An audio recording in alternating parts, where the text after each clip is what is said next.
Hello and welcome to round 5 of the My Bike Motorcycle Insurance Australian Superbike Championship presented by Motul. After the wide open spaces of Darwin's Hidden Valley, we arrive at Queensland's Morgan Park Raceway, one of the tighter and more technical circuits on the 2022 calendar.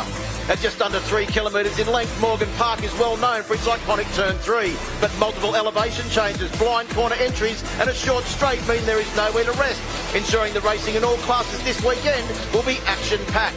Turn 1, the AMF corner starts off a lap here at Morgan Park. Then it's the uphill Alpine Stars Turn 2, iconic Turn 3 under the bridge, and then down into Motul Corner Turn 4. Hard on the brakes is an overtaking opportunity. Same at Honda Turn 6, and Yamaha Turn 7 starts the run down the very narrow, fast and bumpy back straight through Michelin, Dunlop, and then the bottom of the hill at Turn 10, the Suzuki Corner. We run up through the final chicane and finish off the lap over the crest here at Morgan Park.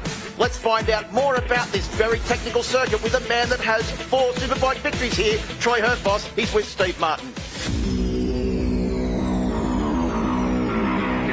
Well, this track, Troy, Morgan Park Raceway, is completely different to the big open spaces that we had at Hidden Valley. It's tight, it's twisty, it's a little bumpy, a decent little run down into Turn 1 into the Alpine Stars section, but it's here at Turn 3, really. You said to me before the start of this session that this corner here, Turn 3, makes Morgan Park. It does, Steve.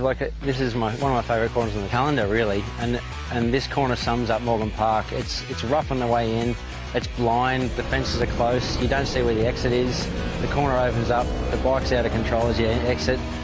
It completely sums up this track. Let's go for a walk around the track and see the rest of it. Absolutely. Let's head round.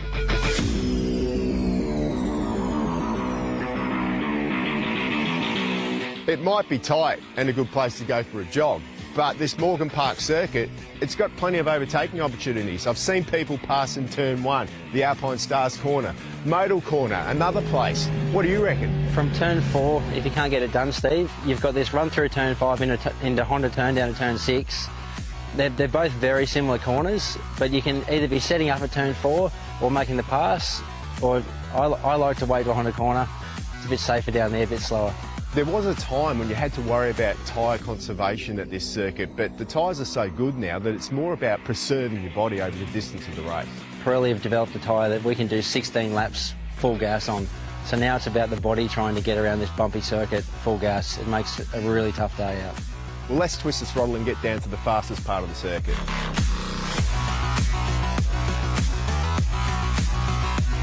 Well, this is where things really start to ramp up. Through Motorcycling Australia, into Michelin and down through Dunlop. All these 3 sections linked together, 220 kilometres an hour, but the thing I can't believe is how close you get to this white line. Yeah, this part of the track, it's 220 kilometres an hour. There's no curb, so you are dragging the front wheel through here at the highest speed on the track, into the roughest part of the track and trying to change direction. There's so much going on, and that's what makes Morgan Park so exhilarating. It's really like threading the eye of the needle, isn't it? It sure is. Right, let's go. Can you overtake here, or is it all sorted in that last fast sector that we talked about? Look, it's not the place where you always overtake, but you know what it's like in the last lap here. You've got a chicane where you can either pass on the way in, or you can lay off, gain some momentum, and try and get a bit of a pass over this rise on the way to the finish line. It's blind on this rise too, so you really got to try and keep that front wheel down, because if that wheel lifts up, you can actually lose drive. That's right. There's so much. It's not just a straight here, Steve, is it? You're on the rear brake trying to stop the Superbike from wheel standing. If you get a bad drive, the bike gets out of shape. There's many ways you can pass the way to the finish line. You don't just need a fast bike. You need to be technically very good on this track. Well, there you have it. Morgan Park. Technical, tricky and fast. Last time out at Darwin's Hidden Valley Raceway, it was once again Yamaha Racing Team's Mike Jones that dominated the round. We all know him as Mad Mike, but in Darwin it was Metronomic Mike who took 2 decisive wins and a second place to extend his championship lead over defending champion and race 2 winner Wayne Maxwell.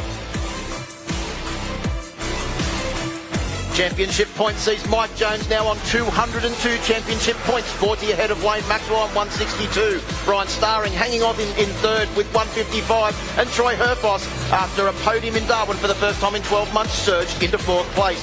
Wayne Maxwell on the Boost Mobile Racing with K-Tech V4R took home the AMX Superstore's pole position award with a new best ever lap of 1 minute 12.562.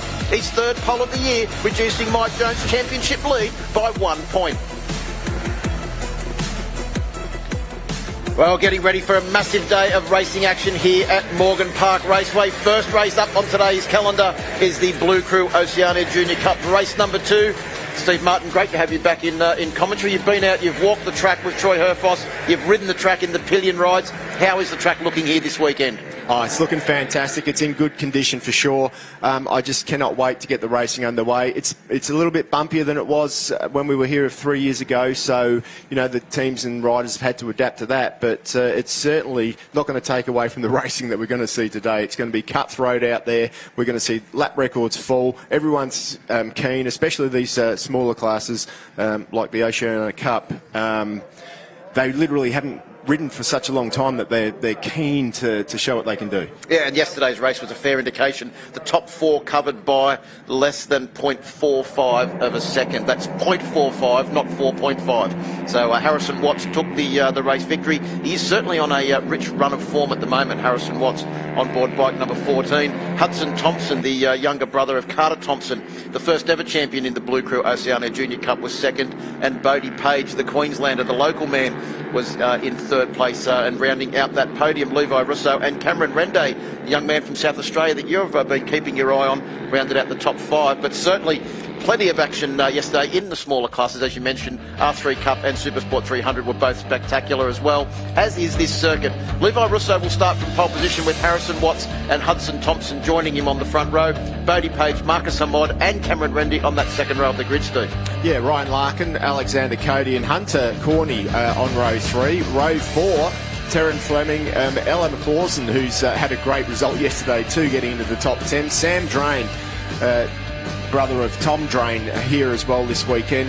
And it's good to see number 48, Valentino, back after having an off earlier this year and injuring himself. Abby Cameron from Western Australia in the number 14 spot, and William Hunt in 15th. Yeah, Elijah Andrew with the sideshow bob haircut towards the back of the grid there. But getting ready for the first race on today's program. Second race for the Blue Crew Oceania Junior Cup, ready in the starters' hands.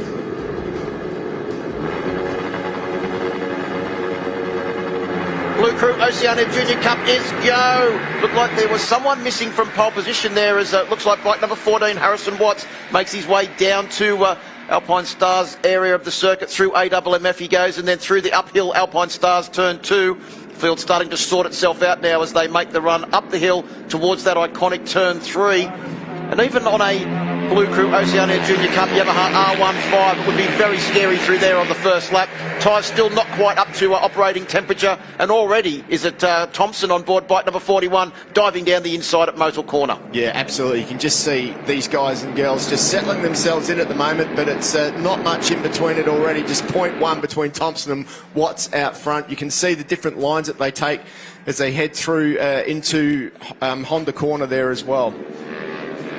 Down through the Yamaha Corner as we make our way up towards Yamaha Corner. This is the area that starts the long, fast run down through this. Well, it's almost a back straight, but it's not quite a straight, is it? With Michelin Corner in the middle of it. The scariest corner, having spoken to a few of the riders on this circuit. Extremely fast as they come down now. It is Watts and also Thompson that are the lead riders, with the Bodie Page sitting there in third place, it looks like, on board bike number 74. Then we go back to Cameron Rende in 4th, Marcus Hamod in 5th, Ryan Larkin on board 68 in 6th. Alexander Cody, Valentino Nezovic and Tieran Fleming, Sam Drain rounding out the top 10. Of course, Sam Drain just back from competing over there in the US, doing plenty of flat tracking with a fair bit of success too, Steve Martin. Oh, absolutely. It is Hudson Thompson, though, of course, who just leads the way, but Harrison Watts slipstreams by, and Bodie Page is going to get by too. That's the thing with this class. You need a little bit of a slipstream, and you can go from 1st to 4th. In the drop of a hat. Well, and Page was actually up to probably close to 2nd place there. Just got it a little bit wrong. He was on the inside for the brakes and has dropped back to last place in this little lead group of 5 as we make our way through turn 3 for the second time. It is certainly bike number 14 and 41 that have been swapping places. Well, they've swapped numbers on their bikes. Now they're swapping places. It is back to Harrison Watts on 14 that's in the lead. Yeah, of course, 6 laps around this tight and twisty circuit. It's all about bike placement, and at the moment, these guys are trying to figure out where they need to place themselves to stay in that front group. It's really important to stay in that front group at the moment, and you can see there's a little bit of a gap back to Alexander Cody in 6th position, the number 37 machine there. So this front group, if they need to work together, if they can keep working together like that and maintain that gap, it's going to make them a lot easier for them towards the end. Well, as they started the run down here, it was your man Cameron Rende, the South Australian on board bike number 80, who was in 2nd place, but he's making a bid for the lead now, Steve, through that very fast right-hand corner at Dunlop. As they come down to the bottom of the hill, and it's deceiving there. It doesn't look like it on the television, but that is a fair run downhill, and this is a massive run up the hill now to the final chicane, and then the crest that is just before the start-finish line. It is Cameron Rendo, the South Australian, on board bike number 80. Well, he's taken a leaf out of Arthur Cece's book with the plain white helmet too, hasn't he? As he comes across the crest now to complete lap 2 of this 6-lap journey, and making a bid for the lead now is Harrison Watts on board bike number 14. He's got the inside running down into AMMF corner. Yeah, that's a great move there. And then up the inside goes Marcus Hamod as well. Good move by him. Runs a little bit wide, but manages to hold it all together. Keeps that mid-corner speed up. Tucks himself in behind the screen on that long run through turn 3, heading down to the modal corner, where we know that's a definite overtaking spot. Well, and also, too, he did very well to maintain that speed, as you said, because it is an uphill drive out of Alpine Stars turn 2. So Watts stepped back down the inside to take up the lead as they go through turn 4, modal corner. Place where Troy Herfoss told us earlier on, you can either make a pass or you can set up a pass.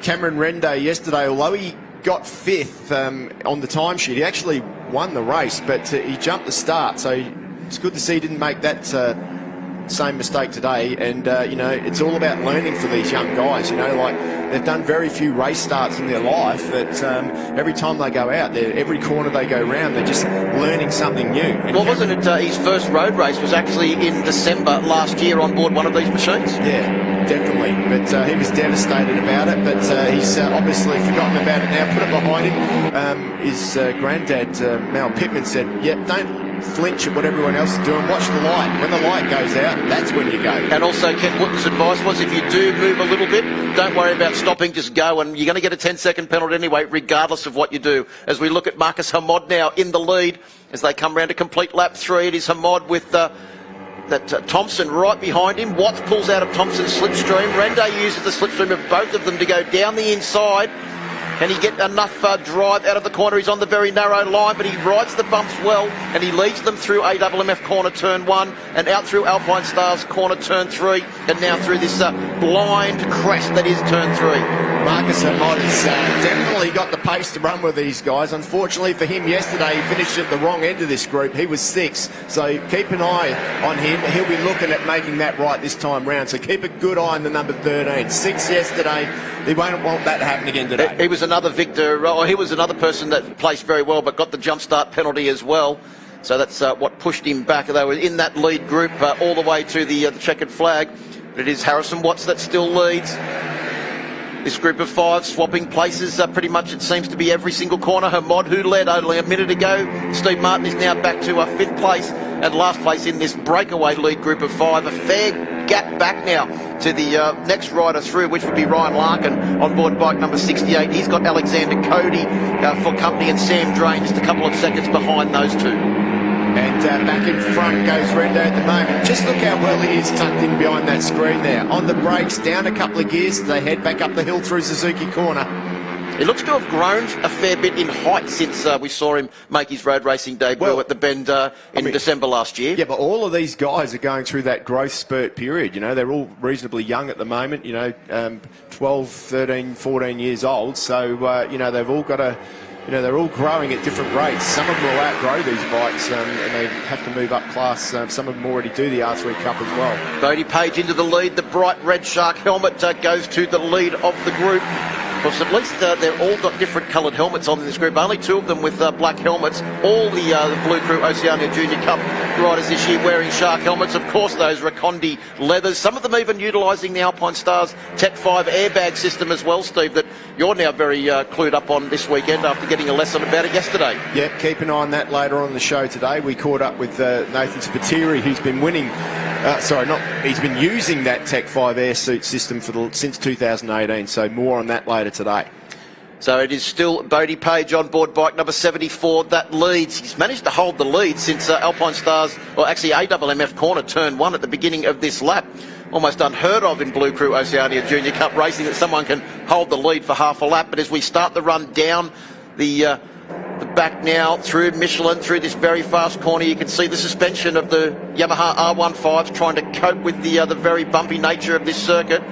Pretty much flat out through Dunlop they go now, heading into that right-hand uphill Suzuki corner, down a couple of gears again. You've got to keep your mid-corner speed up here, because the mid-corner speed from this point here really determines what happens over the line. You just see Bodie Page there having a look over his shoulder to see if he's lost anyone in that group. But bad news for him and good news for everyone else, because they're all still there. Yeah, Harrison Watts is right in his tail. He'll be utilising the slipstream as they come across the crest. Look at Thompson on board bike number 41 there, trying to use the slipstream. Does he go to the outside? Does he go to the inside as they come down to AWMF corner? Coming up the inside is Marcus Hamod on board bike number 13. No way through there for Marcus, and Bodie Page manages to hang on to the lead as they start the final lap. Just under 3 kilometres to go, Steve. Interestingly there, Bodie Page led out of the final corner and led over the line. So if he can lead out of that final corner, that doesn't look like there's enough slipstream room, at least if he can keep that same pace up on this final lap. So the others will have seen that, so they'll be trying to make a move earlier in the lap.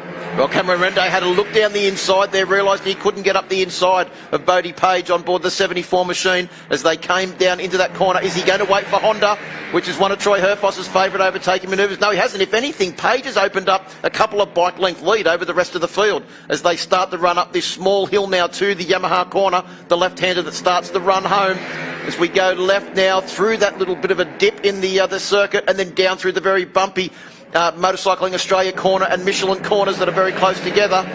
You can see now trying to make a run is board Harrison Watts and also Rende Hudson up the Thompson. inside. Rende goes through. Big move there. Holds it on into that corner. He's got a decent little gap there as Rende takes the wide line too to keep that mid-corner speed up. And it's Bodie Page just behind him. Boy, this is really going to come down to this last couple of corners now, Phil, as they head up the hill. What's Rende got? Well, he comes to the line. He comes to the line with a couple of bike lengths lead over 74 Bodie Page. As they come to the line now, Page pulls out of the slipstream. Has he timed it to perfection? I think he may have just got it. He got it by half a Dunlop slick, which is used in the Blue Crew Oceania Junior Cup. I think he may have just got it, Steve. It will be a very, very small margin. We'll wait for confirmation from timing. But we think that Bodie Page may have just got it over Cameron Rende and Harrison Watts.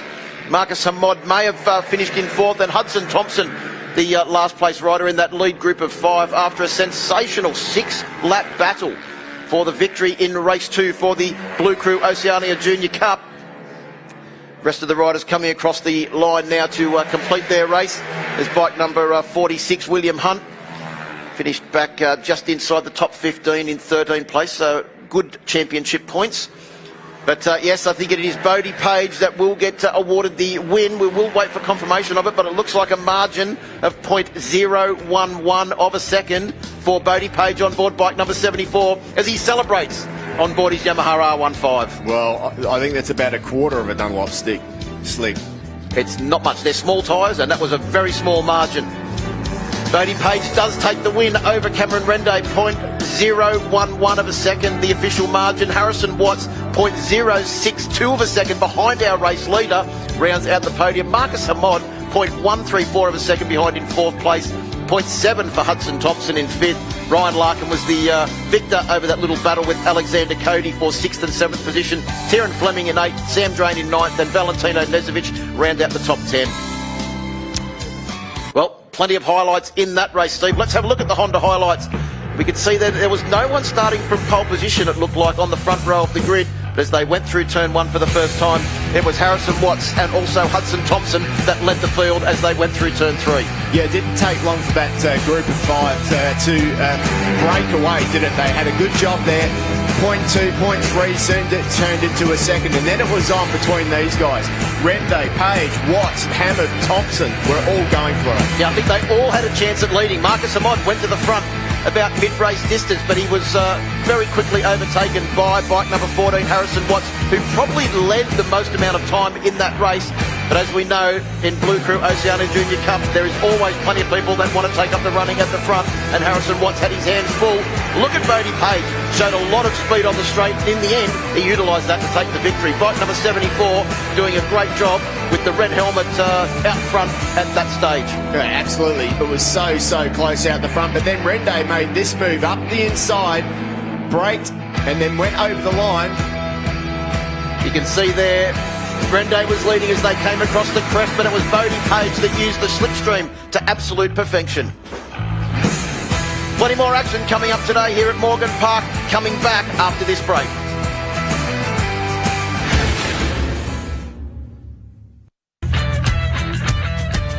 At My Bike Insurance, we are motorcycle specialists. It's all in the name. We understand how important your motorcycle is to you, and because of this, we strive to provide peace of mind cover for you and your motorcycle, no matter where your bike takes you. Visit the My Bike website for a quick and easy quote, or call the My Bike Insurance team on 1300 780 446 today. For us, the journey is not about the destination. The journey starts long before we hit the road. The gear we wear, the way it feels, and the safety it brings. Some say the journey never ends, but it has to start. Start your journey with AMX Superstores. Why? Because we ride too. Enjoy the journey with AMX Superstores.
I was knocked down, heard the countdown through the haze, in the face of defeat. You should know, no, I'm about to explode.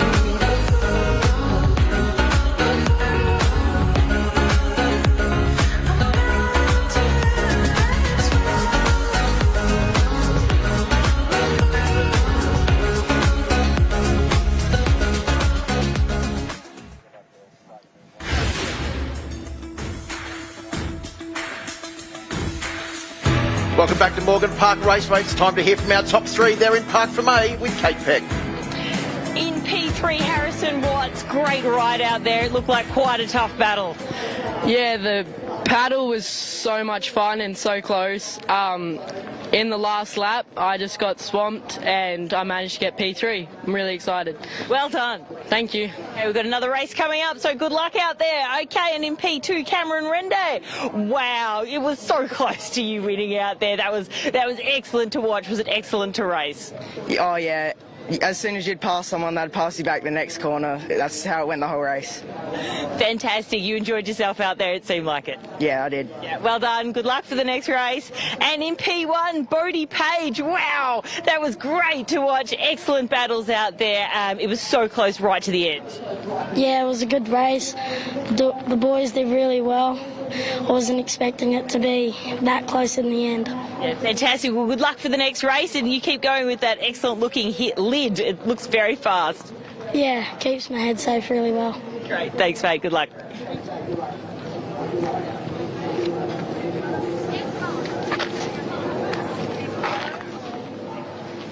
Thanks, KP. Great to hear from our top three. And yes, I think we know why Bodie Page has probably got that little bit of top speed advantage, because he was the most aerodynamically efficient, Steve Martin.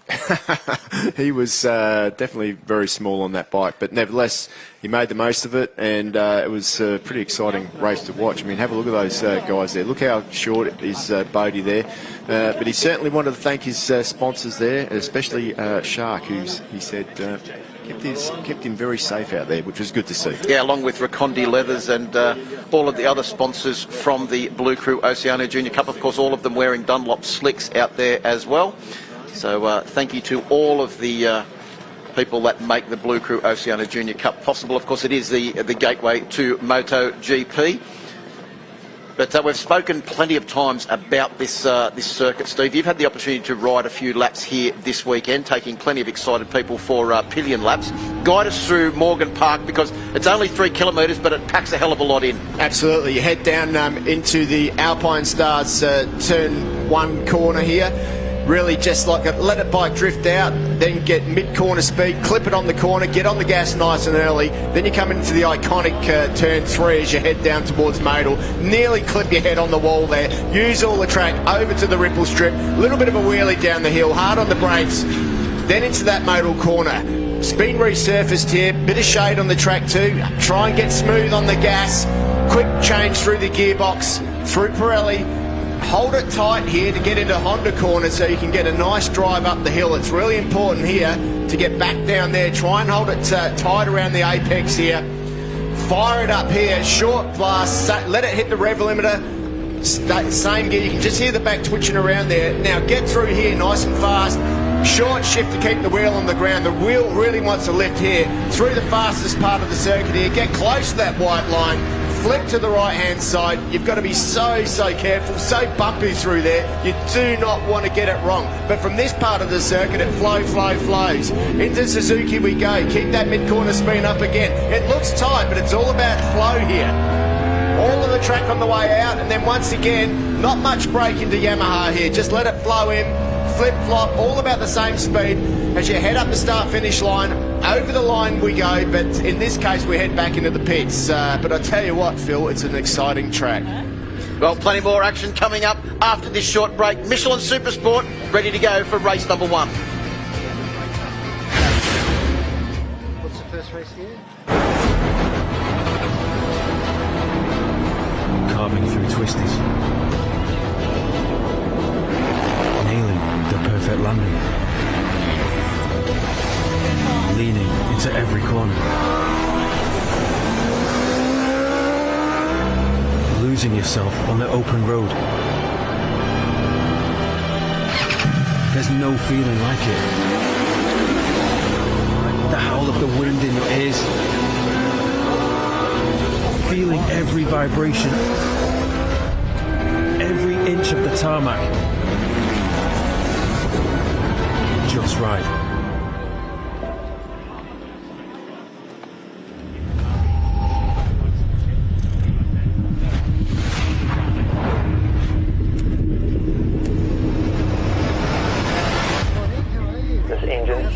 Paradigm shift to achieve a totally new mission.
Morgan Park getting ready for Michelin Supersport Race 1 of the weekend, where Johnny Littress will be starting from pole position at his home circuit.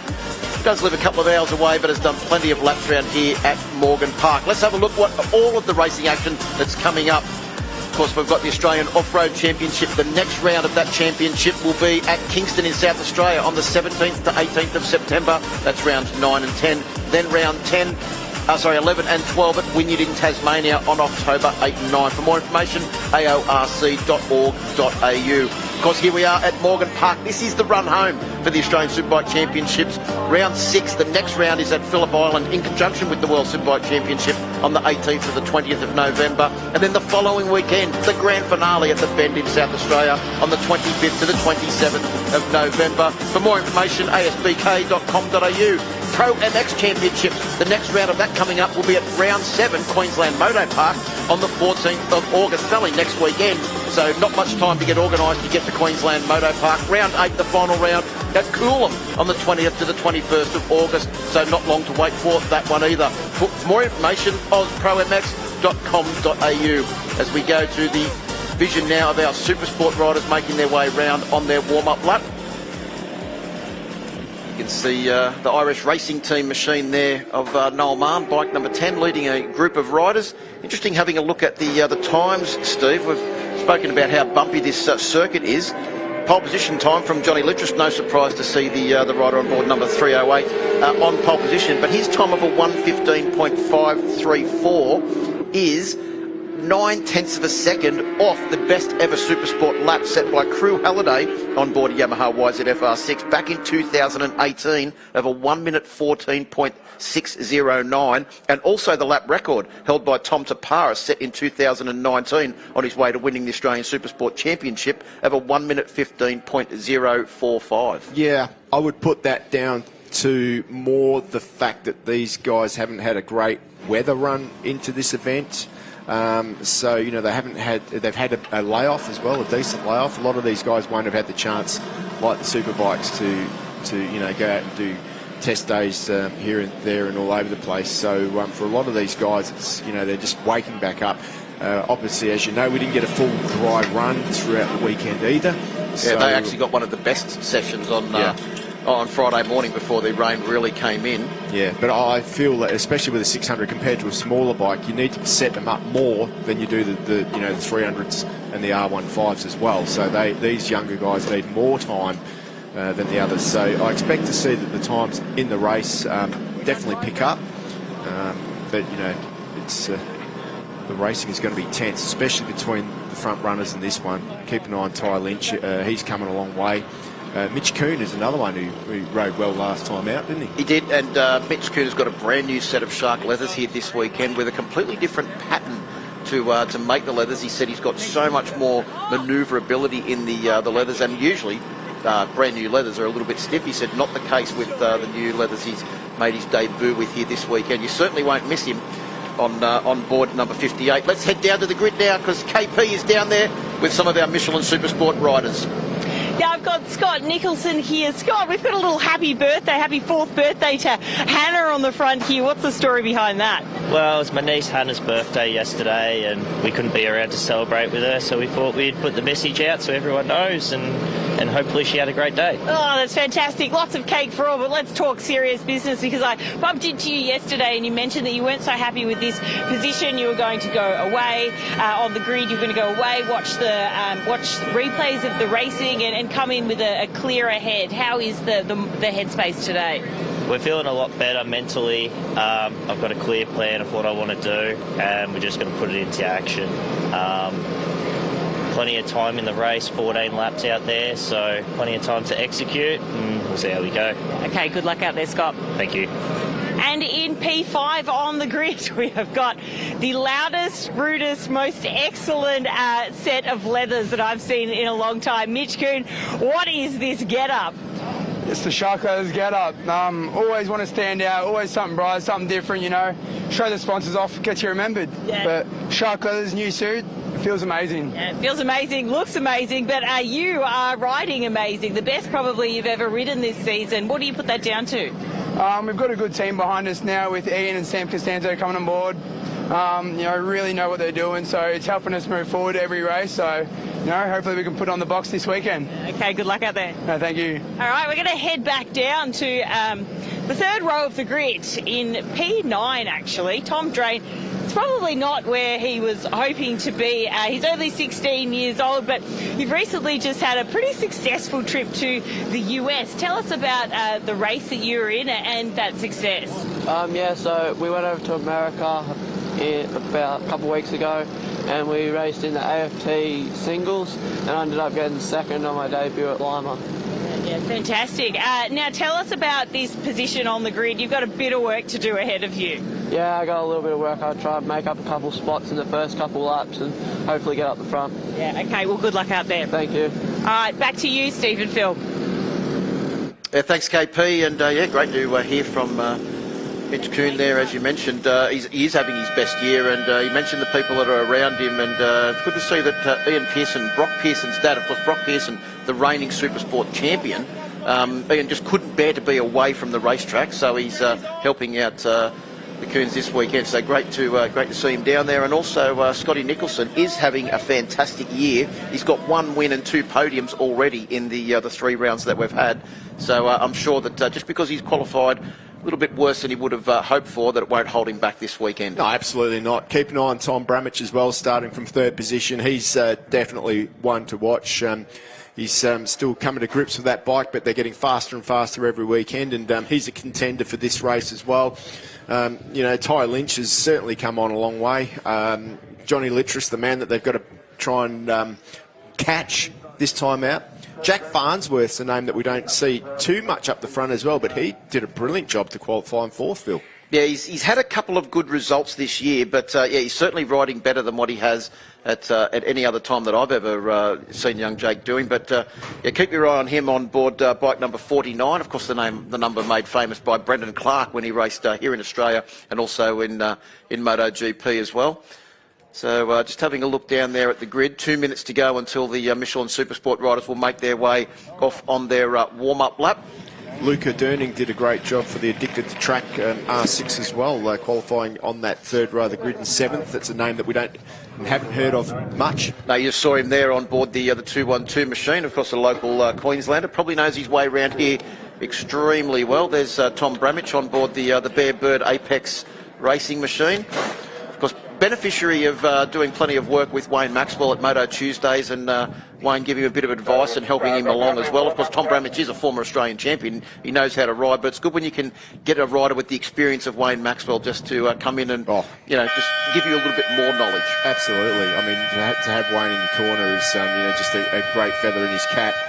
They obviously get on really well together, both sort of like from the general similar area down there in Melbourne, which is, it's just a good fit. They've trained together for years, and, Tom has got himself in a great place to be mates with Wayne for sure, because, there's no doubting that Maxwell knows everything there is to know about racing and a little bit more. Well, get a go. You can just see at the bottom of your screen there, Johnny Littris's brand new GP Pista Iridium carbon helmet. Looks absolutely sensational. They're glowing in the sunlight here at Morgan Park. The first time I've actually seen sunlight this weekend, Steve. So good to see that the great conditions are out here for day 3 of this 3-day meeting. I tell you what, Phil, there's a massive crowd building out there too. To watch these guys go around the track, and there is that helmet. Has it got like a flick of purple through it as well? Yes, that's the iridium carbon one. Yeah, it looks absolutely sensational. And if it's not in the sun, it just looks black. But you can see how much sun there is here. That has taken on a very purple hue, hasn't it? As we get ready to go racing, Michelin Supersport off on their final warm-up lap.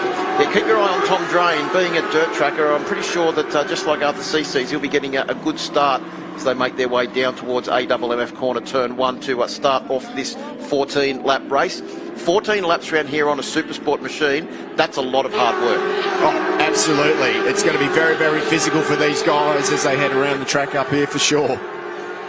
Tom Bramich leads the warm-up lap at the moment. He was actually sitting in second position in qualifying, and then in the dying moments actually got pipped back a fraction to third place by a charging Ty Lynch, who is having a fantastic season as well. Been doing a lot of coaching too, I think, up at Mac Park. So he's been doing plenty of riding in the break, has Ty Lynch. That certainly helps. You know, the more bike time you get, for 100%. Well, Johnny Littress will start from pole position. No surprise there. He knows this track, and he's been very fast all year. He currently leads the championship as well. Ty Lynch and Tom Bramage join him on the front row of the grid. Jake Farnsworth, Mitch Kuhn and Scott Nicholson will start out of row number 2. Luca Durning, the local, in 7th. Reece Belling and Stacey here this weekend as well. Good to see. Tom Drain from 9th. Keep an eye on him as he comes through the field. Morgan McLaren Wood, the local. Troy Gunther, now there's a name from a blast from the past, in 11th. And Tarbin Walker in 12th. Noel Mann rounds out the field in 13th. Yeah, Troy Gunther, a former Australian Supersport champion. Great to have him back. Of course, a fair bit of help from the Motorcycle Sportsman to get Tom out here this weekend, as Jake Farnsworth, one of the first riders back. Very keen to get this race underway. On board bike number 49. There's Littress doing a Jack Miller there too. Well, they're both Queenslanders, so probably to be expected, as he puts the 308 machine, the Sol Invictus Caboolture Yamaha, into pole position. Ready to get racing for Michelin Supersport. 14 laps the journey. Oh, we got a problem. Someone's got an issue there. Is it Mitch Kuhn? There was something on the track there that he brought to the officials' attention, so great work from Rob Scott to get on there quickly, but ready to go.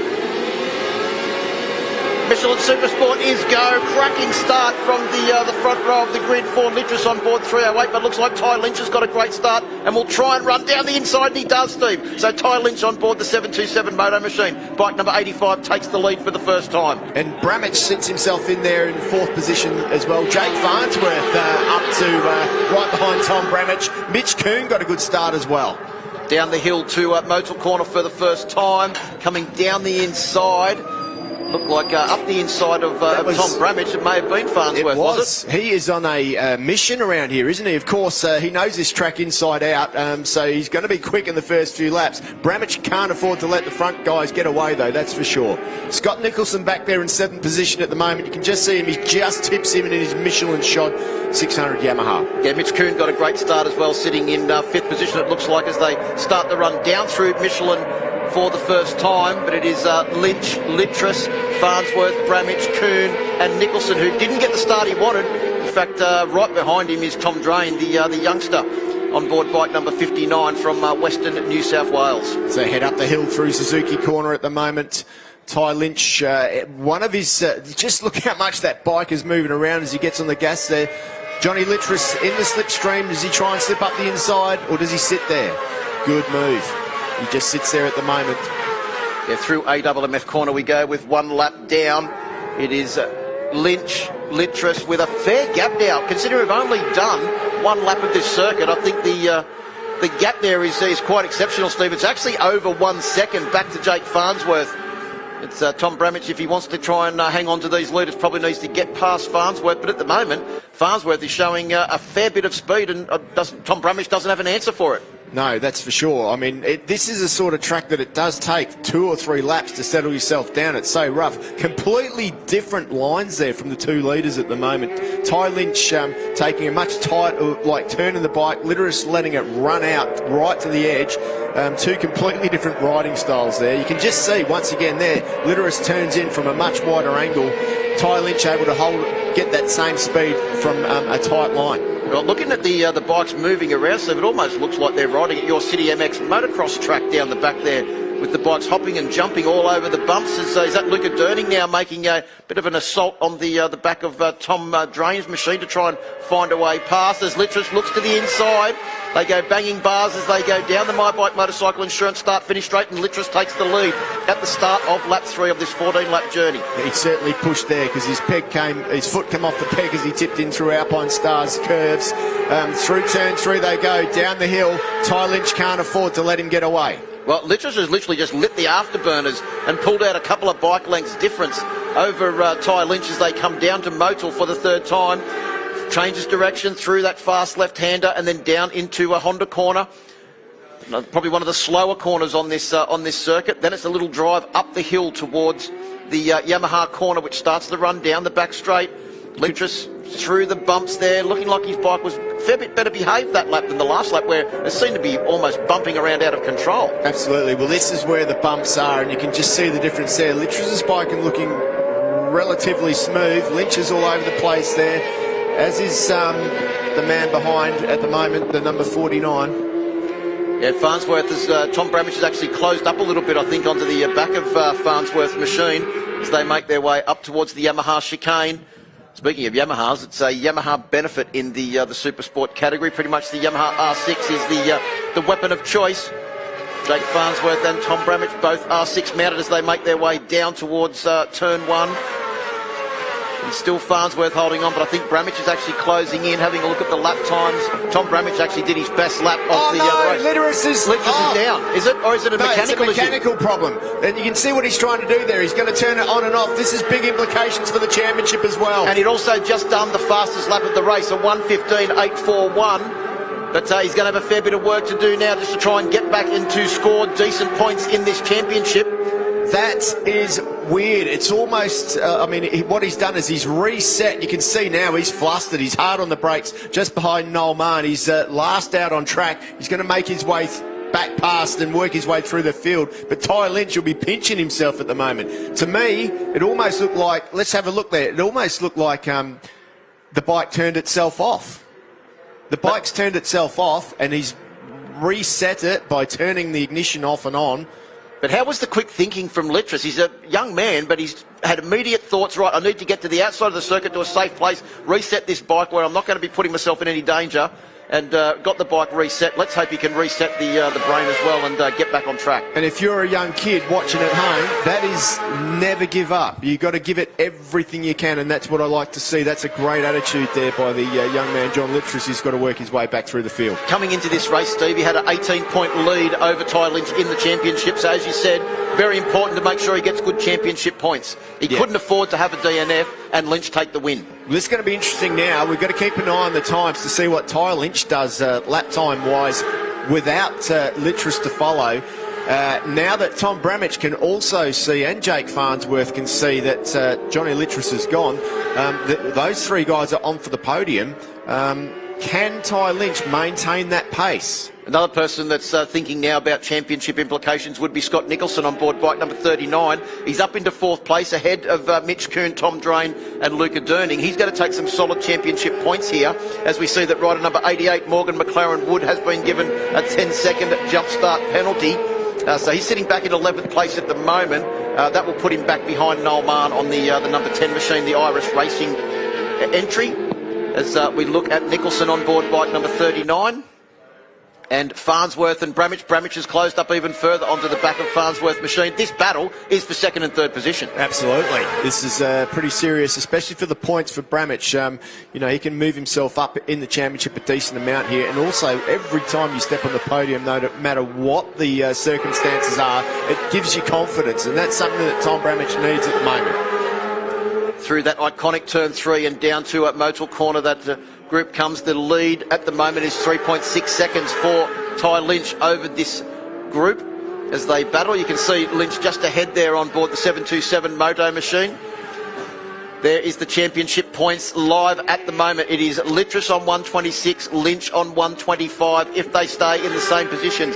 I think we can safely say that Litris will be doing his best to try and find his way further forward and get back a couple of more points. Every place he goes forward, Steve Martin, that is one more point that he's going to be clawing back on Ty Lynch's current 25-point haul from this race. Well, you don't want to lose the championship by 1 point, do you? Which is exactly why you've got to get going again, which is what he's done. Brilliant commendation for that, John Litris. Even though he sits still in that final and last position on the grid, he'll be making up ground, and every time he goes past the guy in front, it's an extra point. Yeah, big moment there for Jake Farnsworth as he got on the gas on board bike number 49 coming out of the Yamaha chicane. Tom Bramage would have seen that and be thinking, right, now might be my chance to try and find a way past. These tyres might be starting to just cry out a little bit with the extreme pressure being put under them. as they make their way through turn 3. It's an interesting position for Tom Bramich at the moment. There's two things going through his head. You can see the gap there. Ty Lynch just starting to get it a little bit sideways, which is his style. That's what he likes to do. But Bramich at the moment has got to be thinking, well, I've got a decent gap back to 4th position. I can't catch Ty Lynch in front. So what he needs to do is literally just either A, sit there for a few more laps, but the risk that he has by sitting there is he falls into the speed of the guy in front of him, Jake Farnsworth. So what he really needs to do is, if he's comfortable sitting there, do that, but if not, he's really got to start taking a dig now, otherwise he's going to get sucked into this pace. If anything, Farnsworth looks like he's pulled out a couple of bikes lengths down through the fast back section of this circuit as they round that corner at the bottom of the hill. Make their way up through the Yamaha chicane now. This is where Bramich is very fast into the entry into that chicane. Look how much he's clawed back on Farnsworth. As they come across the line, Farnsworth gets a big tank slapper as he crests over the hill. It doesn't look like much on the TV footage there, Steve, but it certainly is a bit of a crest as they come over. The Superbikes are all over the back brake to try and keep the front wheel somewhere near the ground. 100%. What Tom needed to do there is he needs to he's quick through that last sector. If he falls back a bit and then gets a run rather than coming in right on that back wheel, that's what he can do. He can get a bit of a run and then he might come up next to him, a bit like what John Littrus did. So just having a look at it, here is this group of 4 now that are battling for 4th, 5th, 6th and 7th position. It is Nicholson that's just managed to extricate himself from Kuhn's machine bike number 58, and Drain has closed right up onto the back, as has Luca Durning, the local man on board the 212 machine that we saw down there on the grid. The locals are having a pretty good run out this weekend, aren't they? They're proving, that riding around this track, it does give you a little bit of an extra benefit with the home track knowledge.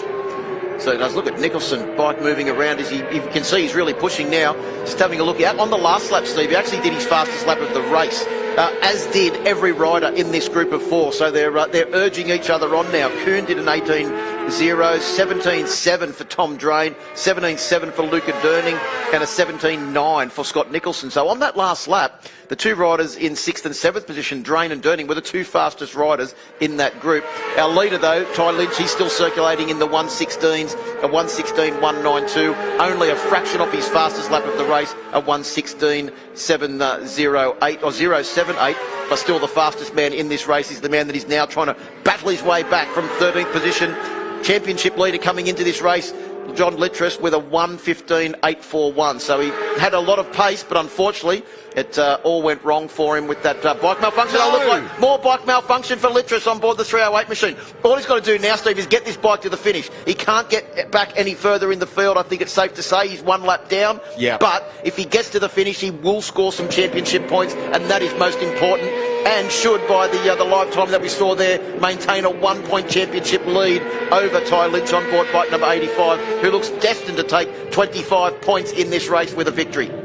Yeah, I mean, that won't finish that way with 126 to 125 if Johnny Littrus doesn't finish. It'll mean that Ty Lynch will move into the lead of the championship if Johnny Littrus can't get that bike running. But to me, it's red on Johnny Littrus's mid-sector, so it looks like he's stuck out there on track at the moment, not making his way forward anymore, so he may have to retire. Well, back to this battle for 2nd place. It will be Jake Farnsworth's best ever Michelin Supersport result if he can maintain 2nd position. But former Australian champion Tom Bramich is not going to let him have it. You can see there that Farnsworth's bike was really starting to move around as soon as he made that transition from accelerating out of turn 3 to getting on the brakes ready for turn 4. Bramich closes up again. We're right at the point of the race as well where fitness has got to come into it, and we know that Tommy Bramich is pretty fit, and you can just see him there. He's really starting to menace on the back of Jake Farnsworth. Yeah, he's been doing a lot of fitness training, but he's also been doing a lot of riding, and riding fitness is a big thing. You can see Bramich now, to me, looks, Steve, like he's trying to find his way past. You can see him taking some different lines, trying to have a look past Jake Farnsworth, who's doing a sensational job here on lap 10 of 14 to hold out Bramich on 44.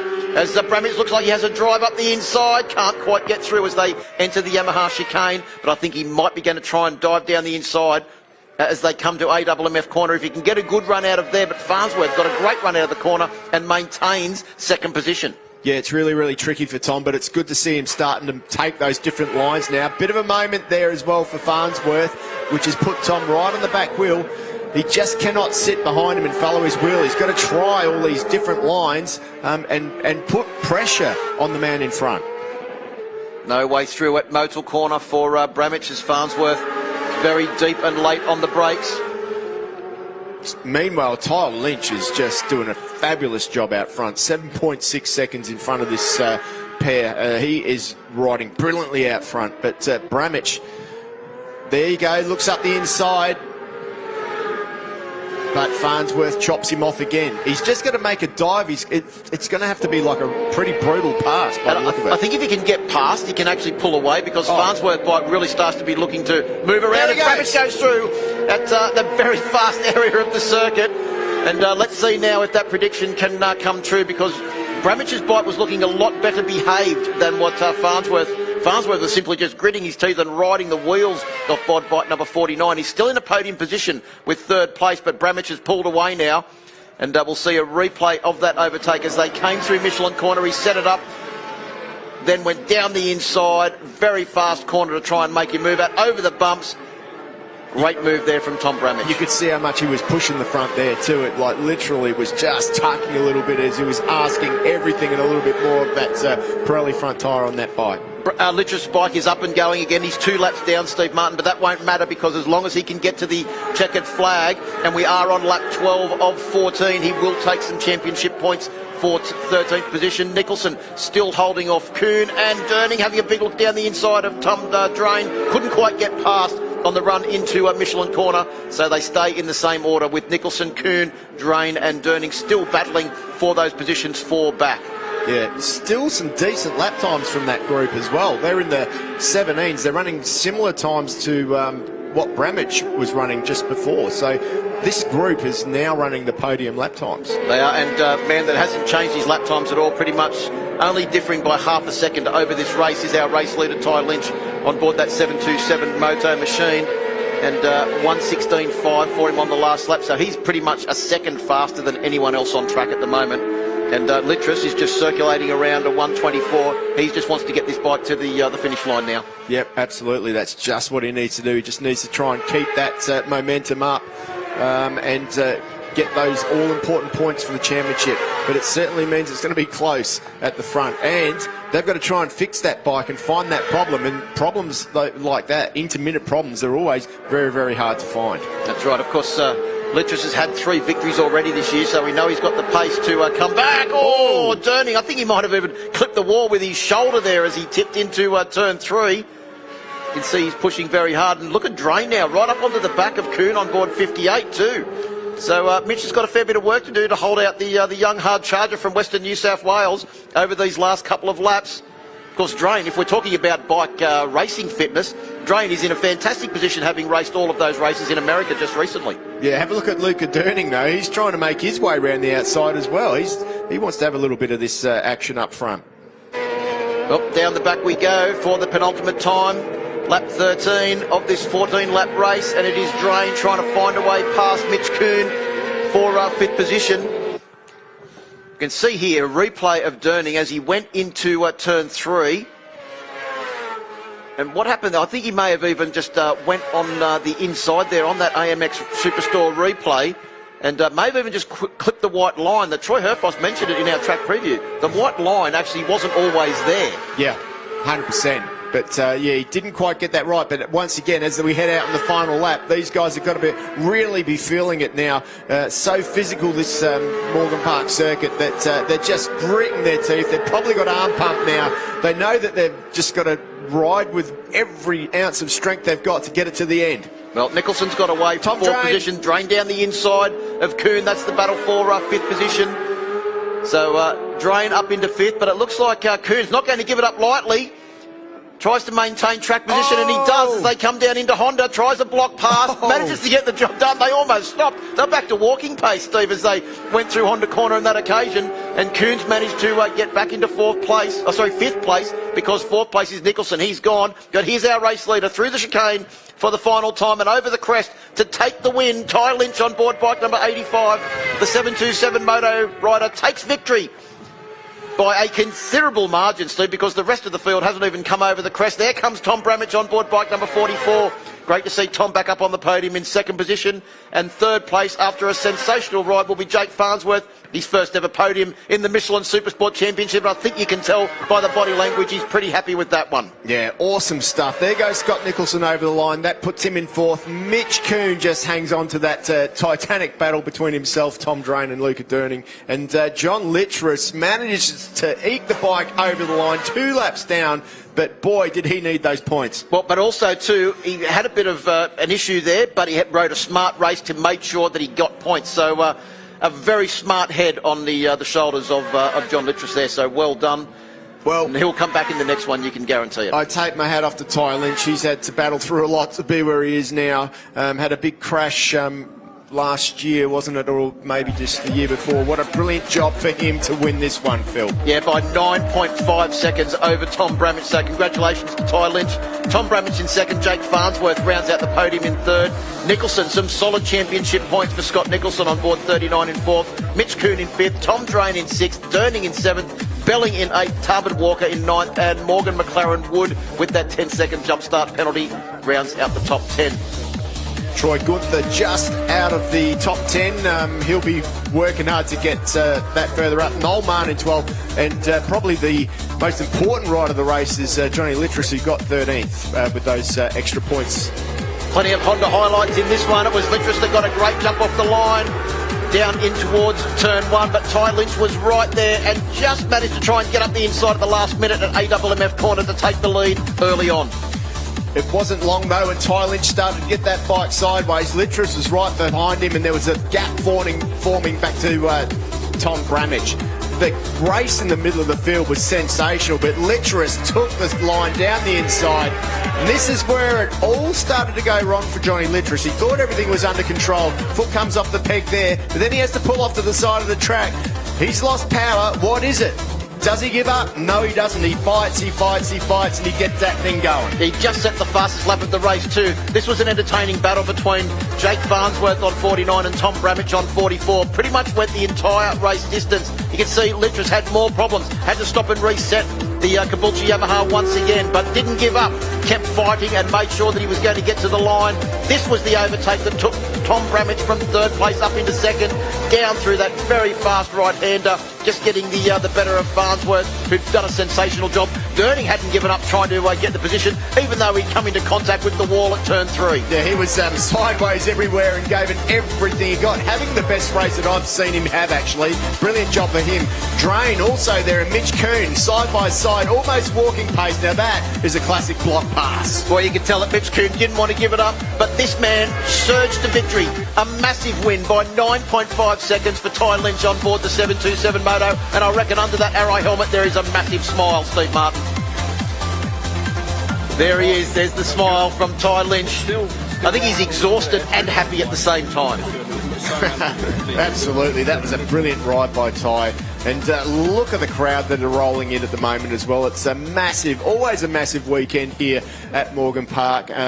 And I'll tell you what, good spectator spot, and there's lots of action. Doesn't matter where you sit and watch, there's action on every corner. That's it, and you can tell how big the crowd is because you couldn't get a table for dinner last night. Now Littress, after that important ride and important championship points in 13th, leads the championship by 1 point over race 1 victor Ty Lynch. Scott Nicholson has also moved up in the championship stakes into third place with 99. Mitch Kuhn, great ride for him. You can see how important it was on 97. Bramage in 5th. Tom Drain, Reece Belling, Ollie Simpson, John Quinn and Senna Adjust ran at the top 10. Down to Kate at the podium. Yes, I've got Jake Farnsworth here. Excellent result. Your first podium in the Supersport 600 class. It looked really sketchy out there. Yeah, the conditions weren't perfect, but, I just persisted. My team have an excellent setup. Worth Race Development's provided me, and I'm just so happy to be here. We worked so hard at the beginning of this year in the pre-season. I'm just really, really happy to be here. Well done. Thank you. Good luck in the next race. And in P2, Tom Bramich, the behind-the-scenes fitness served you well. That was a really important podium for championship points for you. Yeah, definitely, Kate. We've been lacking a little bit of consistency the last 2 rounds. I've had 2 DNFs and it certainly hasn't helped us. So, yeah, it's really relieving to be back on the podium and, yeah, more importantly, some good points. So hopefully more this afternoon. Yeah, congratulations. Well done. Good luck this afternoon. Awesome. Thanks to all my sponsors. And in P1, Ty Lynch, congratulations. We all weren't sure who was going to stop John Littress, but it did seem like the bike stopped him. These points are incredibly important in your championship campaign, so congratulations on a win. Thank you. Yeah, look, it's one of those things, the championship's long and it sucks to take a win like that, but, you know, we'll capitalise on whatever we can. That's super important for us and crucial, and now that's a step in the right direction. Okay, congratulations, well done. Great start out there. Good luck for the next race. No worries, thank you. Oh, quick shout out to John Hafey and just everyone involved in my team, 727 Motorsports, Pirelli and everyone. And big shout out to Aldo back at home. I know you're watching. Thanks very much, Kate. Plenty more action coming up here from Morgan Park. Dunlop Supersport up after this short break.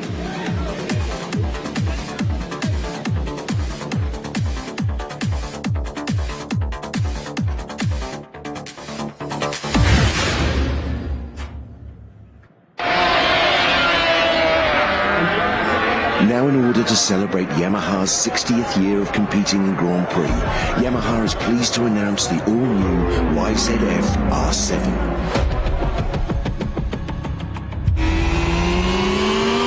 Here's a bike that rekindles the spirit of the TZ racers from a bygone era. A machine that is affordable, accessible, and capable on both the road and the track. Resplendent in the iconic red and white colour scheme, the all-new YZF R7 evokes memories of Yamaha's legendary world champions. The new R7 offers the ultimate adrenaline rush, whether you're hustling around a closed circuit or exploring the twisties on a weekend blast. From the first twist of the throttle, you'll feel fully connected to the surface thanks to an ultra-responsive 689cc twin-cylinder engine. Pop out from behind the screen and feel the responsive, agile chassis as you tip it in. There's no better feeling. Only Yamaha has this pure race DNA, so only Yamaha can make this tribute that marks 60 years of racing and winning at the top table. All-new YZF R7, celebrating 60 years of World Grand Prix racing. I was knocked down, heard the countdown through the haze in the face of defeat. You should know, no, I'm about to explode.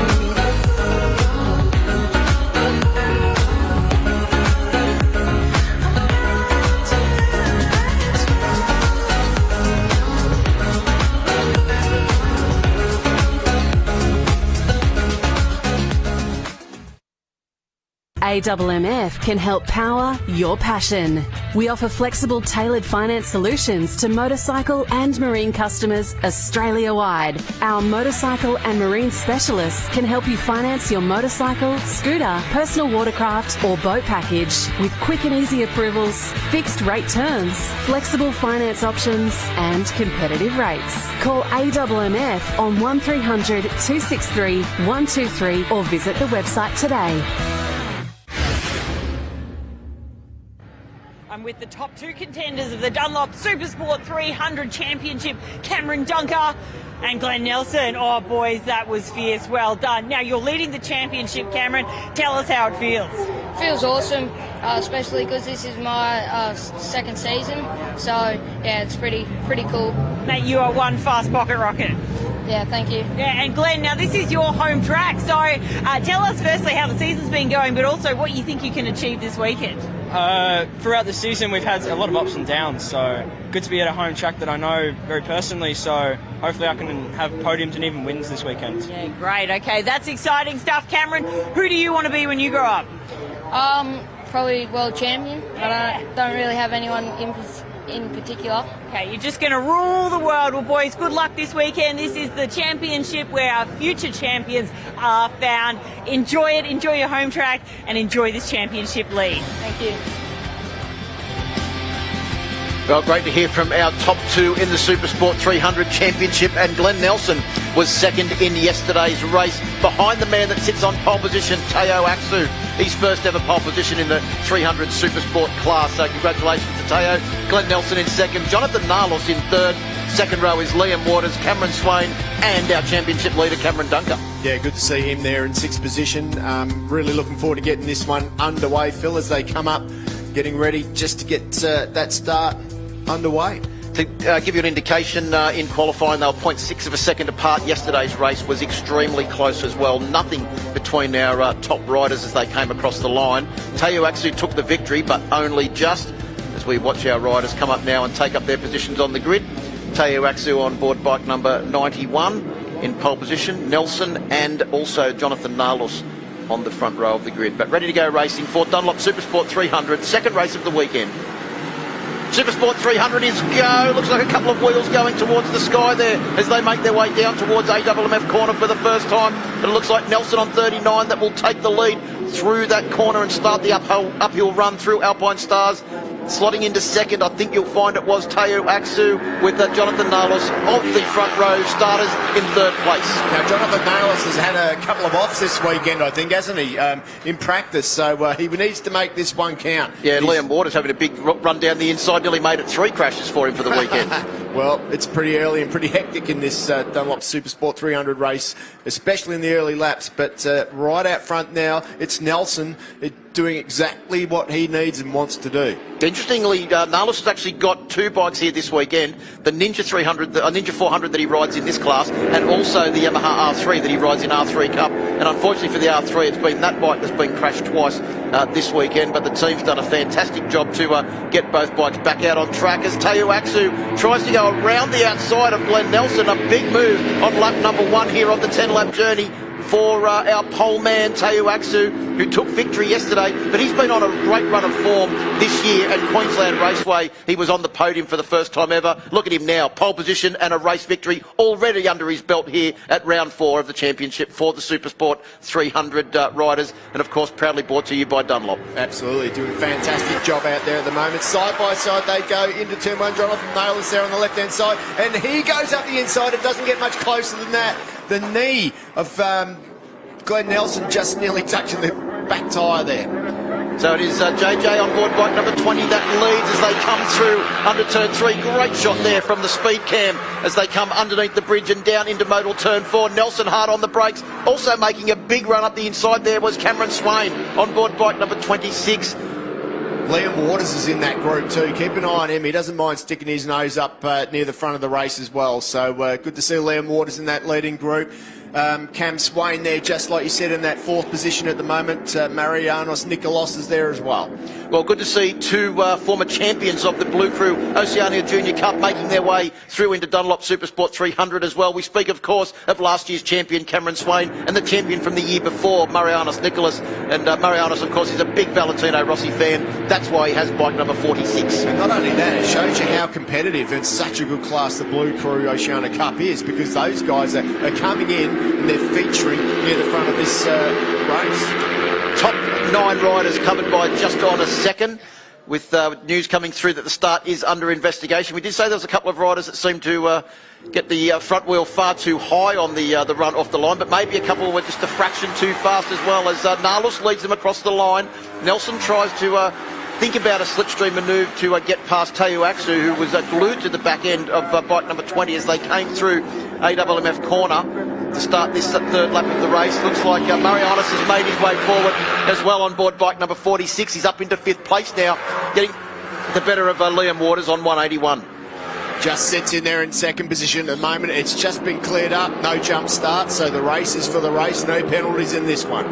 Massive lead group there, look at that, they're all together. Then there's a decent gap back, 4 or 5 seconds to the rest of the field. But any one of these front 10 guys can win this one. Yeah, big look over the shoulder there from a couple of riders in that league pack, and all you can be able to see is a lot of riders right behind, because there is no room to rest in this lead group of 9. And having a look through the lap times, the fastest rider on track on that last lap was Brodie Gorwith on board bike number 25. He's back in 9th position at 1:24.292. No, absolutely. It's just showing you that, isn't it? It's unbelievable to see. There we have live championship points. Cameron Dunker would maintain his lead in the championship over Glenn Nelson and Teo Aksu, who's been on a charge, and he's moved up now into third place in the championship. So Henry Snell, and of course James Jacobs not here this weekend. He's actually over in Japan racing in a one-mate championship representing Australia as well. So good luck to James Jacobs this weekend. More than likely, Steve, being run in conjunction with the highly important Suzuka 8-hour race, which is on today. Yeah, 100%. So, yeah, we wish him the best of luck. But I'm sure he's probably watching this on the internet in his downtime and wishing that he was here, dicing it out with these guys. Up the inside goes Jonathan Naylor, taking the lead away from Teo Aksu. So sitting back there in fourth position, it looks like the 46 machine of Marianus Nicholas has just made his way up one further place. He's made his way up one further place. He's gone up the inside of Glenn Nelson down there at Honda Corner, one of Troy Herfoss's nominated overtaking hotspots on this or just under 3 kilometre Morgan Park layout. So Nelson, second in the championship, coming into this round, has been bumped back to fourth position that he's not all that familiar with, and right behind him is last year's Blue Crew Oceania Junior Cup champion. Teo Aksu goes back to the front. Big move there at the fastest part of the circuit. Up the inside of Jonathan Naylors. Liam Waters has also just gone past Glenn Nelson as well. So Nelson under siege back in this pack. And of course he's gone back to the Jack Miller helmet because he was debuting a new helmet here this weekend, but he's back in that Jack Miller replica, trying to get some inspiration from the man that's qualified on the front row for MotoGP tonight. Absolutely, you can just see there, hard on the brakes. And number 46 up the inside. What a move from Marianus Nicholas. Well, I said he was on a charge. He's now into the race lead, is Marianus Nicholas. Right behind him is Jonathan Naylor, but Marianus, this has been a sensational last lap from him to take the lead. I can't wait to have a look at his lap time on that last lap, a 1:24.4, but what they don't show is how many positions he's actually gained on that lap. Look how small he is on the bike too. He's still one of the smallest riders out there. Just dives up the inside. Look at the movement of the suspension on the rear bike. Of the back wheel there. He literally took the rough line on the inside, made it work for him, and now he's just sitting in there and he's going to try and stretch this field out. And if you have a look at it, the pace has started to stretch it out. So Marianus Nicholas looks like he has something a little bit special going on at the moment. Yeah, we're at half race distance too with 5 laps down, or we're on the fifth lap of the Dunlop Supersport 300 races. Naylors goes back into the lead on board bike number 20. Yeah. So JJ back into the lead. Looks like Cameron Swain well positioned as well on board bike number 26. In fact, he's just moved up into second position. Or is it Teo Aksu? Those bikes look very, very familiar. No, it's Teo Aksu on board bike number 91, the pole man. If it's not Teo Aksu, it will be next lap. It doesn't matter. These guys are just mixing it up big time. Liam Waters there now puts himself into that third position over the line and looks for a drive up into the Alpine Stars corner, but it's Naylor late on the brakes. Aksu, who's already had a win this weekend, taking second at the moment. Yeah, he had good drive out of the Yamaha chicane, and I think was ahead as they went across the line, Steve Martin. That's not so much important on the start of lap 6, but it's very important at the completion of lap 10. So that may have been a dress rehearsal to know what he can do as Liam Waters comes down the inside on board the 181 machine to try and move up a position and takes third, robs third off Marianus Nicholas, who was leading only 3 or 4 corners ago and has been relegated back now into the pack as Teo Aksu comes back up to take the lead over Naylors. Yeah, Cameron Duncan needs to make his way forward as he can, but looks like it is Cameron Swain who has just done the fastest lap of the race, 23.9, so the speed and the heat is hotting up right now. Certainly is, as they make their way down through Michelin, the fastest corner on this track. And this isn't actually the fastest area of the track, but as Troy Herfoss said, it seems like it's the fastest because it's bumpy and it's narrow and you're changing direction from side to side. So they come down through these final important corners now to get the drive up the hill, which sets your run to the line here at Morgan Park through the Yamaha chicane. It is Teo Aksu on 91 that leads. We are about to start lap 7 of the 10-lap race. Naylor's right in his slipstream. Liam Waters taking advantage of the slipstream as well. Here comes Cameron Swain on board bike number 26 as well, trying to find his way up the inside. Here comes Cameron Dunker as well. We know he's got the great racecraft and he's always fast at the end of the race. The championship leader on board bike number 3 is about to make his his presence felt, I feel. Yeah, absolutely. He's right where he needs to be now. If he can eke his way forward a bike and a lap and get himself towards that front, that will be his plan. But I tell you what, it's not going to be easy because the guys up front at the moment, they are fighting nail and tooth. And it's not going to be easy for him as well, because right behind him he's got the man that he went head-to-head with, battling in all 3 races at Queensland Raceway, round 2 of the championship, Glenn Nelson, who is at his home venue here at Morgan Park, doesn't want to give up any positions or championship points to any of these riders in front. So it's going to be very hectic over these last couple of races. Looking at it, Nelson has now gone back to 7th position, Steve, so a fair bit of work to do for the rider on board bike number 39. Liam Waters is doing a really good job. He's been able to stay in that top 3 for the last couple of laps, and he almost looks smooth out there. As I say that, Cameron Swain nips up the inside and puts him back a spot. And Tayuaksu goes back a couple of spots into 4th position at the moment. So it is Nalos that leads as they come through the chicane. Cameron Swain in 2nd position. Liam Waters in 3rd. Tayuaksu's back to 4th. Marianus Nicholas still there in 5th position, but only just because trying to find his way past is the big number 3 of the championship leader, Cameron Dunker. Can't get the job done. Tayuaksu back into the lead. How late was he on the brakes? A little bit of a concertina there because it was a block pass that wasn't actually a block pass. It is hard to believe that Cameron Swain led over the line there. Now he's in 4th. He just got such a brilliant drive onto that start-finish straight, Cameron Swain, but it didn't work out for him. All that hard work he's done, back there in 4th or 5th now. So more work to do and a couple of laps to do it in. Well, this is one of the most exciting classes to watch in all of the Australian Superbike Championship field. And proving it again here this weekend as we see Tayuaksu lead the field. But have a look at this. Cameron Swain leads onto the start-finish straight. Got a brilliant drive out of the final corner there on the AMX replay. Gets on the brakes, but up the inside, Liam Waters go. Tayuaksu wants it even more, dives up there, brakes late in there. And then once again, it looks like Jonathan Naylor also dipped up the inside as well. So perhaps he was good onto the straight, but a little bit weak into the final first corner there up on Star's corner. 4 positions in 1 corner. You can gain them, but you can also lose them as well as we make our way up the hill now to complete this 8th lap. The championship points live at the moment sees Cameron Dunker still holding on to a healthy championship lead over Glenn Nelson. Tayuaksu, Henry Snell and James Jacobs still pretty close in the championship. Of course, James Jacobs won't be scoring any points this weekend. He's over in Japan racing. Not here at Morgan Park as we see going back to the lead. It is JJ, Jonathan Nalos on board bike number 20. These guys, when you actually look at the way that they're riding these bikes, they're tipping in.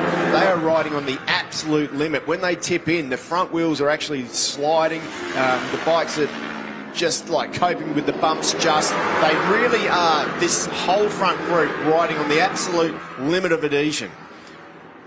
So down into Honda we come. Looks like Aksu was trying to get up the inside of Nalos. He's done it again. He loves that corner, Tayuaksu. He's used it several times in this race, and now he's telling Jonathan to just get behind him as they take the run down the back straight. We know that they don't take any notice of those sort of instructions, Steve, as they head now for Motorcycling Australia corner. Looks like Liam Waters is doing a pretty good job there in 3rd position at the moment to hold off Cameron Swain. A little bit of a gap has developed between Swain and Dunker as well. According to the timing monitor, it's about 2/10, nearly 3/10 of a second, but that could be very important because Cameron Dunker might not be able to access a little bit of slipstream advantage as they come through Yamaha chicane and over the start-finish line to start this last lap. Well, Dunker's very good at this part of the circuit, so if he can get a good drive out of this Ducati corner again, he could regroup onto the back of that group, and it looks like he's done it actually. Not much in between those guys now. The number 3 there as well, Cameron Dunker, with a little bit of work to do. 12 corners to go. Make that 11 because we're safely through turn 1 AMF corner. We're now through turn 3. It's iconic corner here at Morgan Park under the bridge. Blind entry and then down into turn 4. Swain comes up the inside, gets the better of Waters for 3rd position. So it is Nalos, Aksu and Cameron Swain as they make their way down towards Honda now through Pirelli. Well, you know they're going to have a go, don't you? Just holds it nice and tight, as Jonathan Naylor said. We've got a faller. That looks like Hayden Nelson by the look of it, number 279. Unfortunately for him, his race is finished at 1 lap early. But it is Nalos that leads out of Yamaha corner and down the back for the final time. Tucked into his slipstream is Tayuaksu, yesterday's race winner on board bike number 91. Cameron Swain and Cameron Dunker. He's appeared on the scene right at the right time, Steve Martin. Can he do anything through these last couple of corners into the... Swain up the inside. What a big move there, but it's Teo Atsu who leads out the front at the moment. Well, you said before that Swain was very good out of the chicane. Can he get to the run to the line? Teo Atsu is leading them as they come out of the chicane for the final time. Swain in his slipstream, but I think Teo Atsu is going to do it again. It's going to be 2 from 2 as they come across the line. Teo Atsu celebrates. Liam Waters got a great run as well. It's going to be very, very close for those second and third positions. But I don't think there's any doubt that it is Teo Atsu on board bike number 91 that has taken his second race win of the weekend in the Dunlop Supersport 300 Championship and gained very important championship points over championship leader Cameron Dunker, who finished back in 5th, and second place rider in the championship Glenn Nelson, who finished in 7th. What a brilliant race that was to watch. That was something special. And I'll tell you what, I spoke to the young man this morning, Teo Atsu. He was looking happy. I said, how you going, mate? He goes, yeah, really good. I had a couple of wins yesterday and things are looking great. And look at him on the bike there. He is so happy. There's not many people you can ask in the pits how they're going and they say everything's going great, is there, when you look at it? No, that's it. As Brendan Ferrari just signals to the rest of the other riders in this huge Dunlop Supersport 300 field that the race has now finished. And the victor is Teo Atsu. 0.044 the official margin over Liam Waters and Cameron Swain after a great ride. Rounds out the podium in 3rd position. Jonathan Nalus led a lot of laps, but unfortunately he finished in 4th place. Cameron Dunker in 5th. Marianus Nicholas also led. He was in 6th place. Glenn Nelson on 39, 7th place. Brodie Gorwith in 8th. Sam Pizzetta in 9th. And Jay Russo on board the 32 machine rounds out the top 10. Good to see Zach Johnson back in there too, as well on the ProWorks Kawasaki. Yeah, hasn't done a lot of riding, has he? So just good to see him back. Honda highlights. This will go for about half an hour, Steve. We might as well just show the whole race again, because as they got off the line, it was Glenn Nelson on board bike number 39 that took the run down in towards turn 1. But I think we knew at that point this was going to be a very hectic affair with Teo Atsu and Jonathan Nalus all very close and tightly packed as they came through turn 3 for the first time. Liam Waters there just up the inside as well. He was right near the front of the race the whole time, but it was Teo Atsu and Jonathan Nalos who were battling hammer and tong with Glenn Nelson in 3rd place near the start of the race. Cameron Swain made an early charge for the top 3 as well. You can see him there on board bike number 26 trying to get down the inside of Glenn Nelson. Then it was Marianus Nicholas that came from a long way back in the pack to work his way through. He was up to 2nd, he was up to 4th, he was up to 3rd, and he finally made his way into the lead through this very, very big move down in towards turn 1. Look at the bike riding over the bumps. Yeah, at that point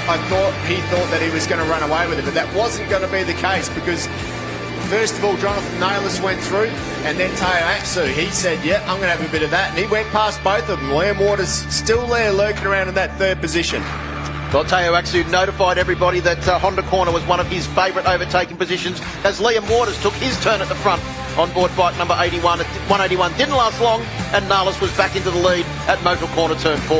Absolutely. Nalis knew that he was going to have to work for it, and it was number 26, Cameron Swain, who led over the line but ended up in 4th heading into this Alpine Stars corner. Everyone desperate, knowing that it was the last lap.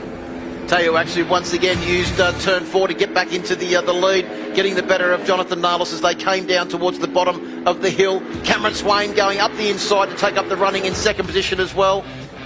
Liam Waters also trying to make a bid for the podium. Couldn't quite get there in the end, but congratulations to our top 3. They're on the podium with KP. Yes, in P3, Cameron Swain, some really fast laps out there, some great pace. It looked like quite an amazing battle. Yeah, that was for sure the toughest race I've ever done in my life, eh? Like, it's so close, this 300 class, but, you know, I'm so proud to get a podium in my first ever year doing this class. People seem to think I'm 15, I'm only 13 years old. You know, I'm the youngest in this class, so I'm really proud about that. Thank you to ProGP, couldn't do it without them.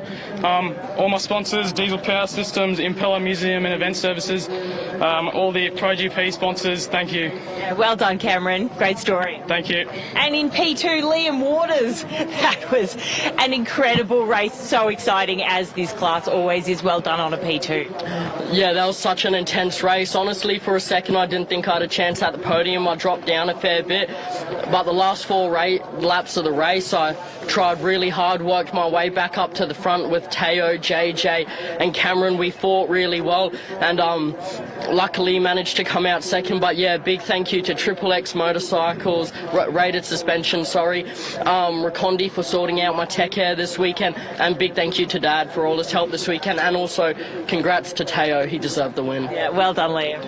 And in P1, another win for Teo Aksu, plus a pole. Wow, you are on fire, my friend. Oh, that was an awesome race, honestly. Oh, I'm out of breath. I just can't thank everyone that supported me. Moto City, Triple X Rated Suspension, Triple M Motorcycles, Mum, Dad, Racondi Racing Road, Kabuto helmets and 2-wheel decals, and my little brother for cleaning my bikes and my helmet. Yeah, can't wait for the next race. Oh, excellent. Well, good luck in it. Thank you so much. Well, congratulations to Teo Aksu, second win of the weekend in Dunlop Supersport 300. So he certainly is on fire here this weekend. But plenty more action coming up on today's program. Cameron Duncan will be back and trying to extend that championship lead. He currently leads over Glenn Nelson, and Teo Aksu has rocketed up now into a third position in the championship, because we mentioned James Jacobs not here this weekend. Good luck to him racing in Japan this weekend, and Henry Snell rounds out the top 5. Well, coming up next, it is Alpine Star Superbike. Race 1 up after this break.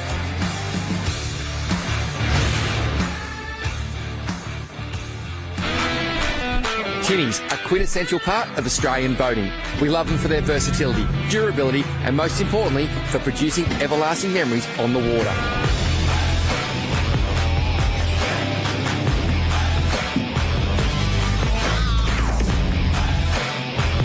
The ultimate tinny setup demands the ultimate outboard motor, and Suzuki's large range of portable and mid-size outboards are the perfect choice for the Aussie fisherman. At My Bike Insurance, we are motorcycle specialists. It's all in the name. We understand how important your motorcycle is to you, and because of this, we strive to provide peace of mind cover for you and your motorcycle, no matter where your bike takes you.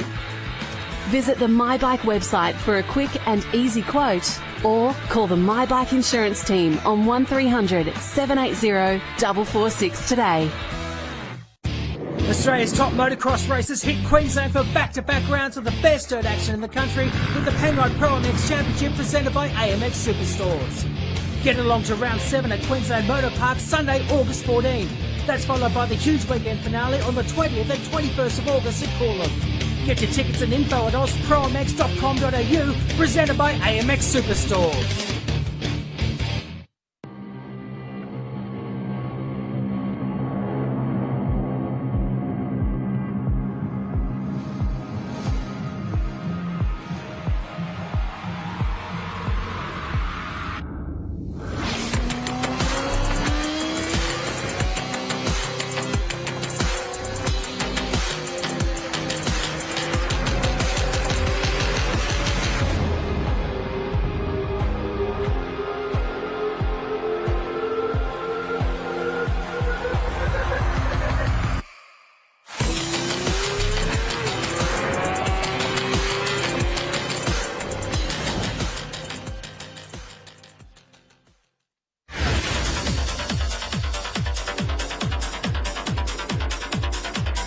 Well, welcome back to Morgan Park, getting ready for the first of our Alpine Stars Superbike races for this weekend. And I think what you can't see from that television camera shot, Steve Martin, is the amount of tension this weekend, because there is far more tension when you've lost 2 sessions on Friday because of the rain conditions, and we have a brilliant sunny day here. No one would be going into this race with a 100% set-up motorcycle. Absolutely not. Absolutely not. It's a little bit of a mixed bag this weekend. We've got Maxwell, who we didn't think would be going as good as he would be coming into this weekend on pole position. Mike Jones, who's been running away with it in the last couple of races, in second. And then Crew Halliday, who's really done a good job of putting himself up there on the front row of the grid. He needs a good result. So the grid is mixed up. Herfoss, who we probably thought might be on the front row, back there on the second row and starring. So there's a lot of guys on that second row that need to do something. I think a lot of people have also been shocked by the pace of Broc Pearson. Of course, missed the last round in Darwin. He's on a different bike now to the bike that he started his rookie Superbike season on. And a bike that you would have to say has probably been done plenty of laps here at Morgan Park, but Broc Pearson hasn't done a massive amount of laps here, although this is the track that he has done more laps at on a Superbike than any other in the calendar. Yep, well, he's got it all to play for today. He's been given the chance of a lifetime on that V4 Panigale. So, starting from row 3, Broc Pearson has got it, it's in his hands now. So let's hope that he can get a good start, a good clean start, get into a group, and let's see how he goes. Down to KP on the grid, who has the local mare, an interested spectator this weekend. Yes, I've got Vic Panisi, Mayor of Southern Downs. Vic, isn't it great to have the ASBK crew back, because we haven't been here since 2019? It's absolutely wonderful, and as I see the bikes go past and the smell, I think in my mind, the sound, this sound is the sound of a strong economy. Exactly. And so do you get out ever on two wheels? Sometimes, yes, I do. What do you ride? Something very small, much smaller than this. Excellent. And have you... In fact, it's an old ag bike. Oh, very cool. And have you got any favourite riders that we'll be seeing out there racing today? Look, I love them all. It takes courage to do what they do, and they have no fear. I mean, I just can't believe the speeds that they travel at and how they take those corners and those moves where they take it on the inside. It's amazing. Yeah, they're wild, aren't they? Absolutely wild. No fear. No fear, exactly. Well, thank you so much for having us, and it's great to see you on the grid. Enjoy the racing. It's a pleasure. Thanks, Dick.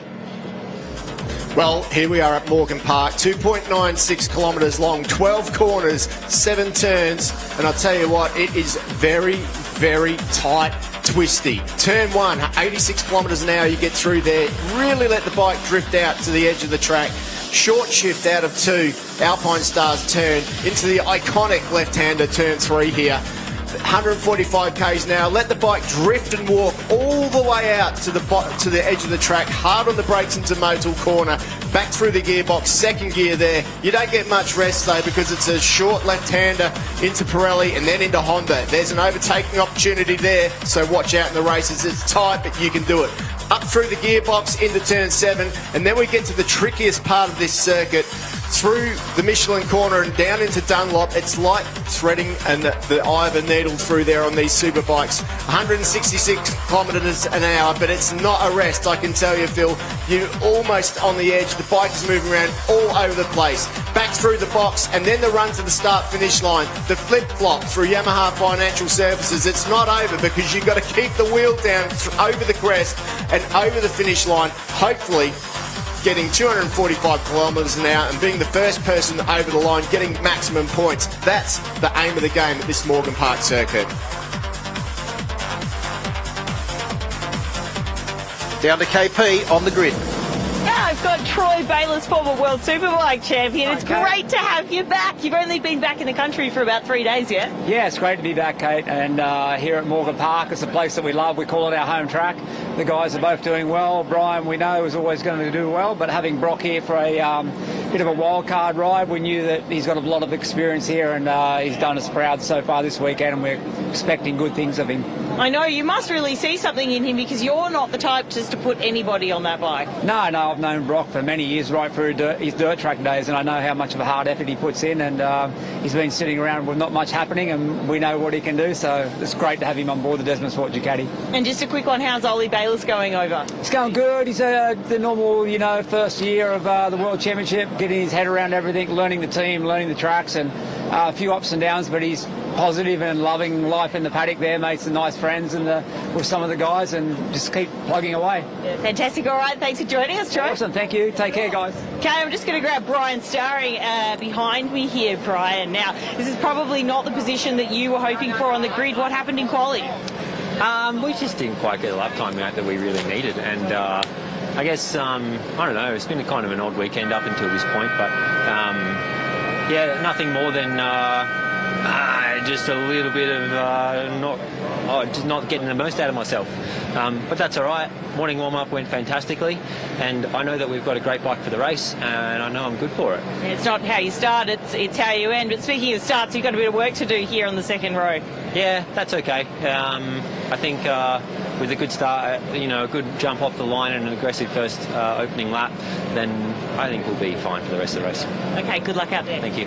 All right, let's head on over to Troy Herfoss from Penrite Honda Racing.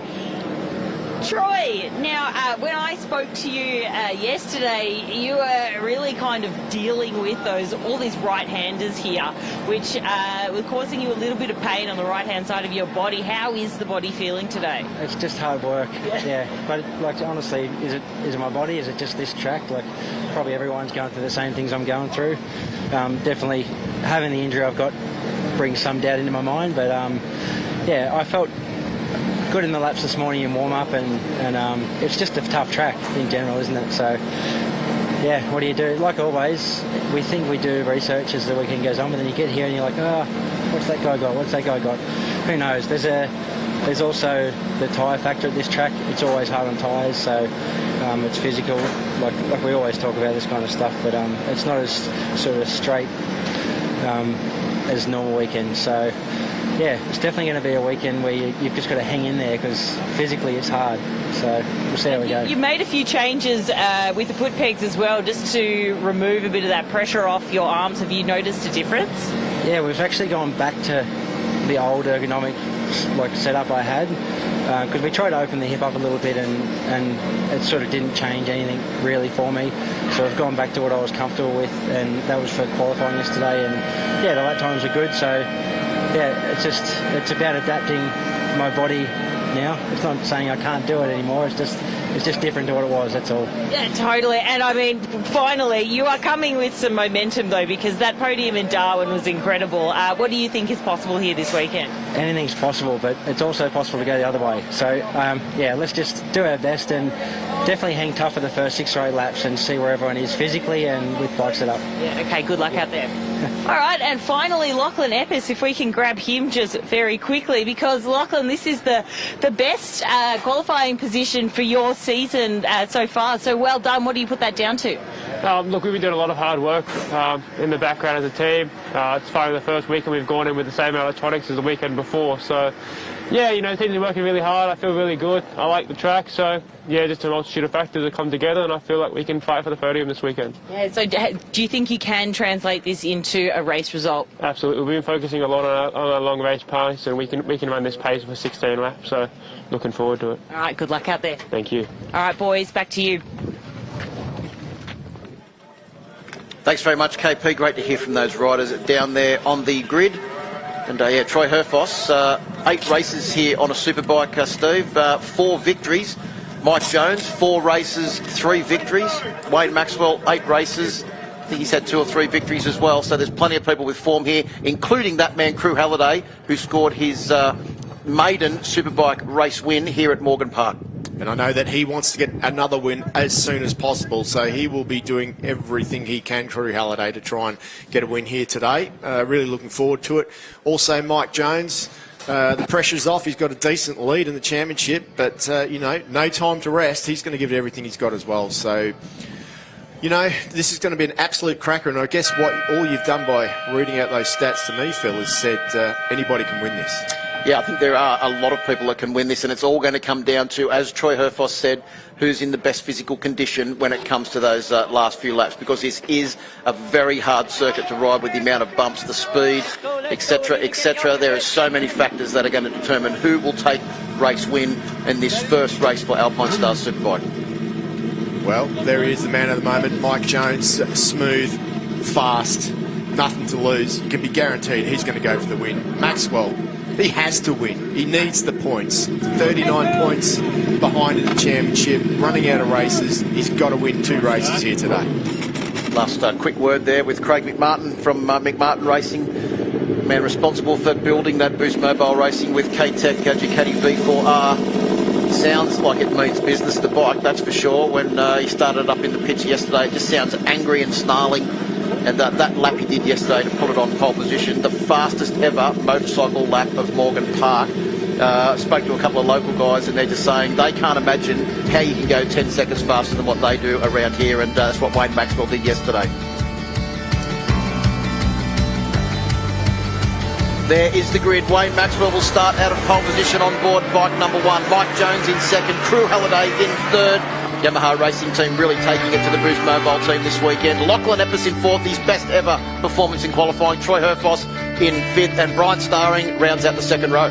Good to see Broc Pearson there as well, doing a great job for him. Arthur Cece's in 8th. He's not out of this either. He's a fast starter. 727 Jed Metcher back as well. Glenn Allerton there in 14th. Anthony West on the Dunlop Shot Yamaha for the Go machine. Max Stauffer as well, learning every time he gets out on the bike. This is going to be an absolute crack of a race, Phil. I do not know who's going to win this. It's going to be fantastic.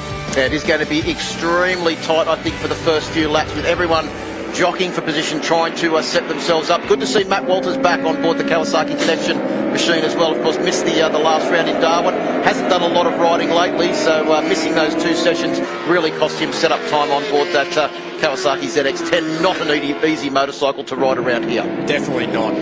Also, Nathan Spiteri's back here this weekend as well. There is Broc Pearson on his warm-up lap as he heads to the grid for the first time on that Ducati V4 Panigale with the Desmo Sport team. Anthony West, we just got a glimpse of him there. There's the number 83 of Epps. Keep an eye on him. He's going to be giving it everything that he's got as they make their way to the grid now. It's nearly time, Phil. Time to get this big race underway. Well, there is plenty to play for this weekend as we start the run home to the final round that will decide the 2022 Alpine Stars Superbike champion. Only 7 races remain, Steve Martin, and one of those is about to occur as Wayne Maxwell pulls that Boost Mobile Racing machine up to a pole position. Jones and Crew Halliday all have form at this circuit, joining him on the front row of the grid. We are ready to go racing. The Alpine Stars Superbike race number 1. Bit of debris being taken away from the front of the track there. As we get ready to go. Quality field. Alpine Stars Superbike race 1 from Morgan Park Raceway. Superbikes are go. Look like a pretty good start there from a couple of riders as Lachlan Epps surges his way through the field to take the running down in towards turn 1. Arthur Cece's didn't get his traditional fantastic start. In fact, Glenn Allerton has gone up the inside of him as Epps leads. Maxwell in second. Looks like Crew Halliday in third. Wow, I don't think anybody expected to see Epps win that. It's going to be interesting to see if that was a clear start or not. But at the moment, it's Epps in front with Wayne Maxwell already with a bobble in second place. And I'll tell you what, Epps has got seeing red. He is on the move out the front there. Definitely not being overshadowed and taken over by Maxwell at the moment, is he? So the Evolution Sports Group BMW leads the field as they come down through Honda Corner and up towards Yamaha now in this first lap of Alpine Stars Superbike race 1 from Morgan Park. Looking at the rest of the field as they make their way through. Brian Starring hasn't got the start he wanted. He's back in 6th position. Troy Herfoss is in 5th place, and Maxwell has already closed down that early lead of Lachlan Epps as they come down the inside. Maxwell comes down the inside, tries a block pass. Epps is off the circuit at the bottom of the hill. That is at the Suzuki corner. So the BMW is off track and Maxwell is into the lead with a pretty handy gap at the moment over Crew Halliday in 2nd position. Yeah, what a good start by Crew Halliday. That's exactly what he needed to do. Starting's been his weak point. That's plagued him all year. Epps goes back down the field. Unfortunately for him, a lot of work to do. But Maxwell, you knew he was going to strike hard and fast. Well, that is an important point you just made about Crew Halliday's starts. They haven't been good all year. In fact, they haven't been good for years. To get off the line well is what is really needed by Crew Halliday this weekend. He's fast at the end of the race. We know that. But a good start means that he's going to be in for a very strong race here and really give a challenge to his teammate. Starring's where he needs to be too, in 4th position at the moment, in an attacking position behind Mike Jones. So not a bad start for him. Moved forward a couple of spots. Herfoss there just at the back of that group too. But boy, did anyone expect to see this. Look at Maxwell. He is flying out there in front. Well, yesterday in qualifying, it was sector 2 where Wayne Maxwell was dominating the timesheets through that very tricky section with lots of changes of direction. His bike clearly sounds different. And I think what you'll find is that Wayne Maxwell uses a different gear strategy to what everybody else does through that sector of the circuit, as we get confirmation that start is actually under investigation, as Wayne Maxwell powers over the line to complete lap 2 of this 16-lap race. Crew Halliday still in second, Jones in third. But look who is right there with Troy Herfoss. It is Glenn Allerton, the 3-time Australian Superbike champion. Started back on the third row of the grid, but he's making his presence felt up in 6th place already. Yeah, absolutely. He's what a brilliant ride he had last time out in Darwin on the podium, beating Troy Herfoss. That was a great result for him. That team making their way forward, but definitely work to do for him. Starring still stuck there in 4th position at the moment. Right behind Glenn Allerton is Broc Pearson. We spoke about him earlier, on board bike number 4, the second of the Desmo Sport Ducatis. His teammate Brian Starring, you can see him there on 67, camped on the back of Mike Jones, the local man, the championship leader on board bike number 46, the Yamaha Racing Team R1M. Very close. Oh, look at Crew Halliday manhandling that Yamaha as he comes out of turn 7, the Yamaha corner, and starts his run down through this very fast section. Crew Halliday's been doing a lot of motocross riding. That will put him in good stead for that section of the track. It is very bumpy down there. Absolutely. Looks to me, though, like Jones is looking for a way past him at the moment. A bit of a bank up of guys behind him. They do not want to let Wayne Maxwell get away, but Crew Halliday playing it smart. Good drive out there onto the main straight. Tucked in behind the screen.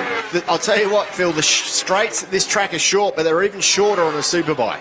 They would, well, I imagine they would be, Steve, because there is just not much room in between corners here.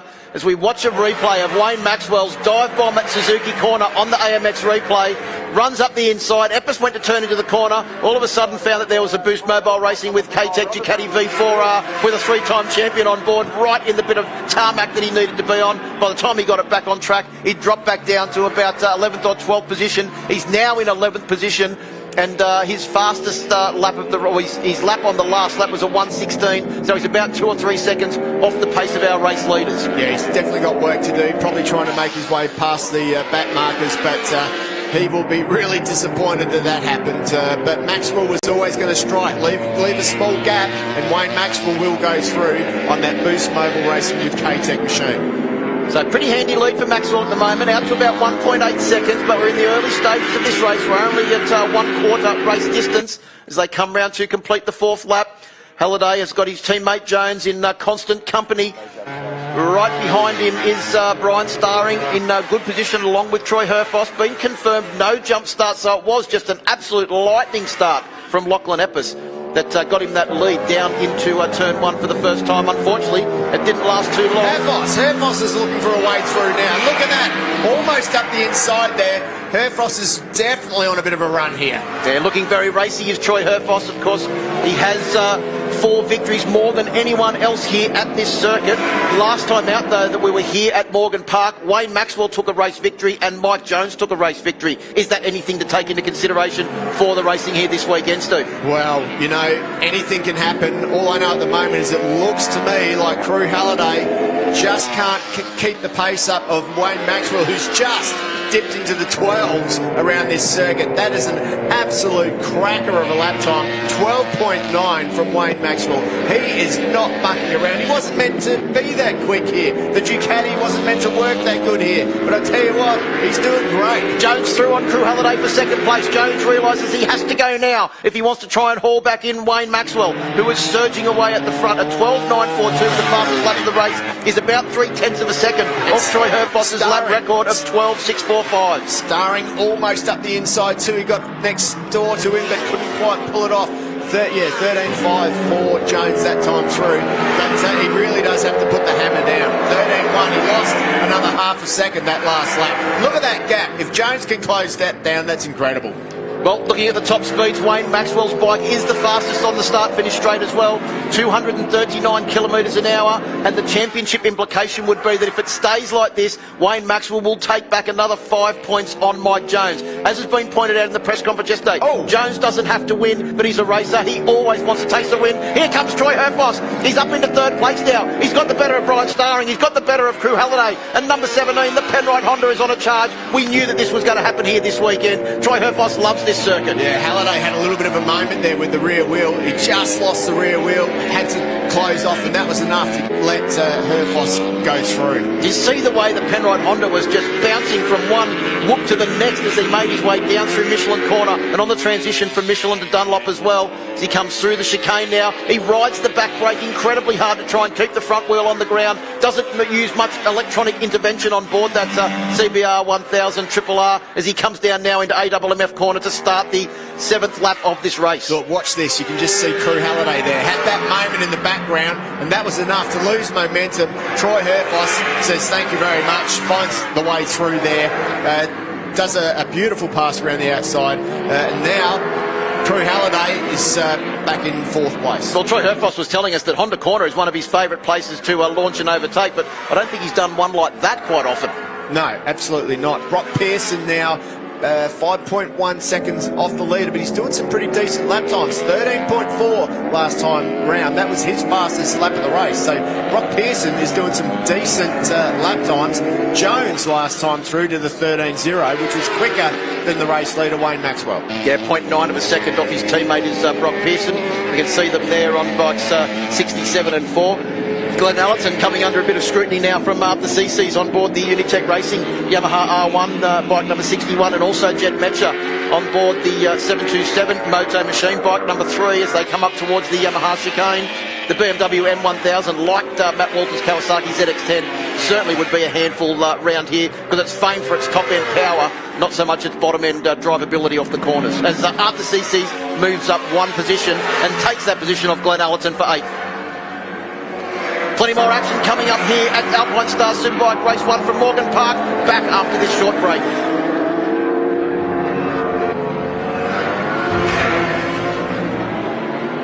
Back here to Morgan Park, we're looking at Wayne Maxwell pulling away at the front. He currently has a 1.781 second lead over Mike Jones in second place on the last lap. Mike Jones was 0.4 of a second. Steve Martin, someone is down. Someone is down. Is that Crew Halliday? I think it's Crew Halliday who's down at Honda Corner turn 4. He had the bobble there a moment ago. And Mike Jones's teammate is out of the equation to try and take any points off fellow riders as 65 Crew Halliday tries to pick the bike up. But Jones, as we said on the last lap, 0.4 of a second faster than Maxwell. He's clawing back that lead, but will it be enough? We are on lap 8 of the 16-lap journey. Just see there on the AMX replay, he's just tipped it in. Too much front brake, bang, the front's gone, and down he goes. An innocuous crash, but not the way that he wanted this race to go. So unfortunately, Crew Halliday out of this one.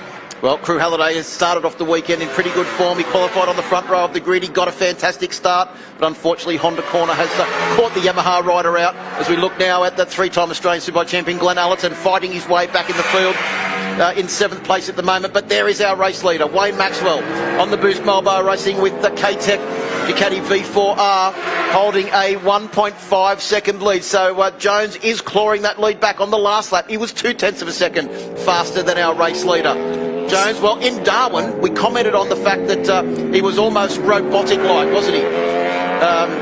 Mike Jones, with how he's able to just maintain excellent pace all the way through the race. That's what he's going to have to do if he's going to claw back Wayne Maxwell's lead. Well, what he needs to do now is he needs to put pressure on Wayne Maxwell through his pit board, because what Wayne will be seeing on his pit board is literally Jones 1.5, Jones 1.2, Jones 1. And every time that he goes past, all he can do is put as much pressure as he can. When that gets to about a second gap, Maxwell will be starting to be worried.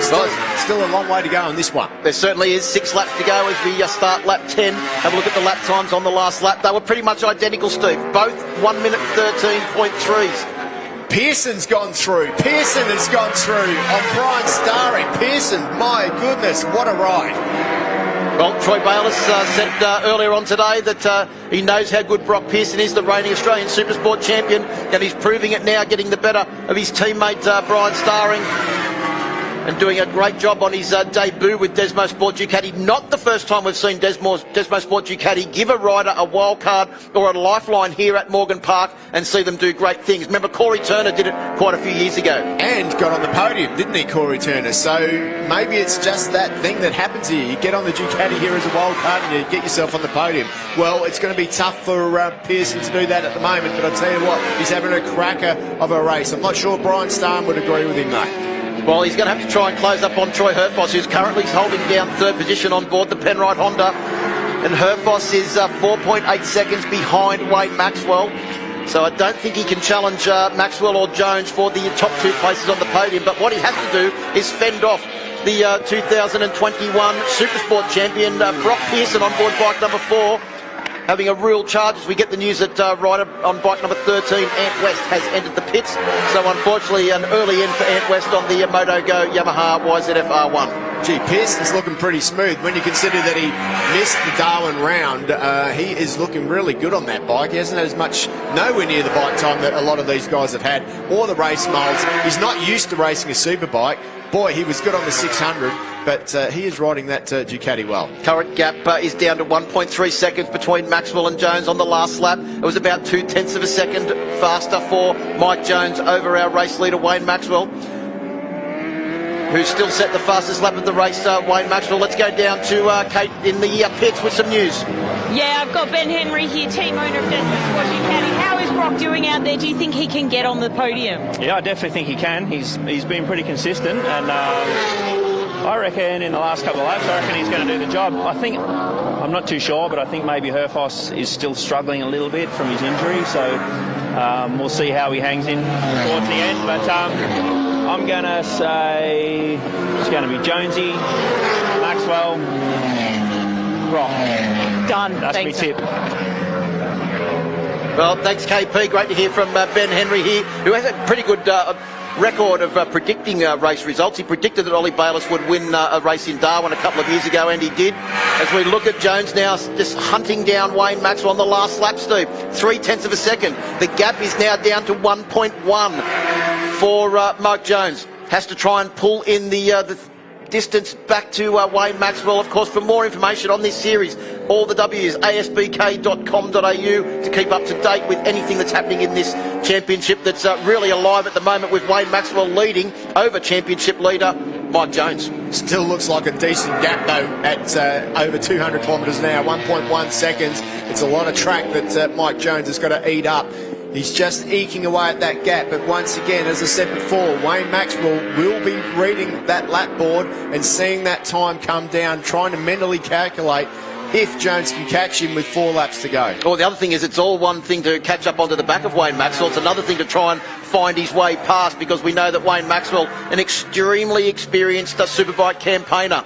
He has been in the top 3 of this championship pretty much every year since he made his debut with a factory team back in about 2008, when his teammate Glenn Allerton won the championship. So Wayne Maxwell is a front runner in this championship. Doesn't matter what team, what bike he's riding. In the last couple of years, he's been dominant to take himself to 3 Superbike championships, the same as Glenn Allerton, Josh Waters, and also Sean Giles, and of course Marty Craggle, who won championships as well back in the 90s. Well, he's eaten up another 4 tenths. That gap has certainly come down now, and the number 1 machine is in trouble. Let's head down to Kate. Yeah, I've got Scott Howard here for the motorsport manager of Yamaha. What can crew do in these final laps? Well, crew's crashed, obviously, so let's talk Mike Jones. Okay, Mike's slowly closing on Wayne here, so we've got 3 laps to go now. We're down to about a second. Mike will give it his all. Yep. So we won't be asking any questions at the end of it. He's going to give go all in and try and win this race. That was the strategy of the day. So we're going to be close, but I don't back you. I'll back you. Okay, thanks, Scott. Thank you. Well, back markers coming to the equation now as well. Wayne Maxwell manages to find his way past the very experienced Nathan Spiteri on board the Livson Racing BMW M1000RR, bike number 78. And as Nathan, with all that experience under his belt, just gets out of the way and lets the 2 leaders make their way through at AMMF corner.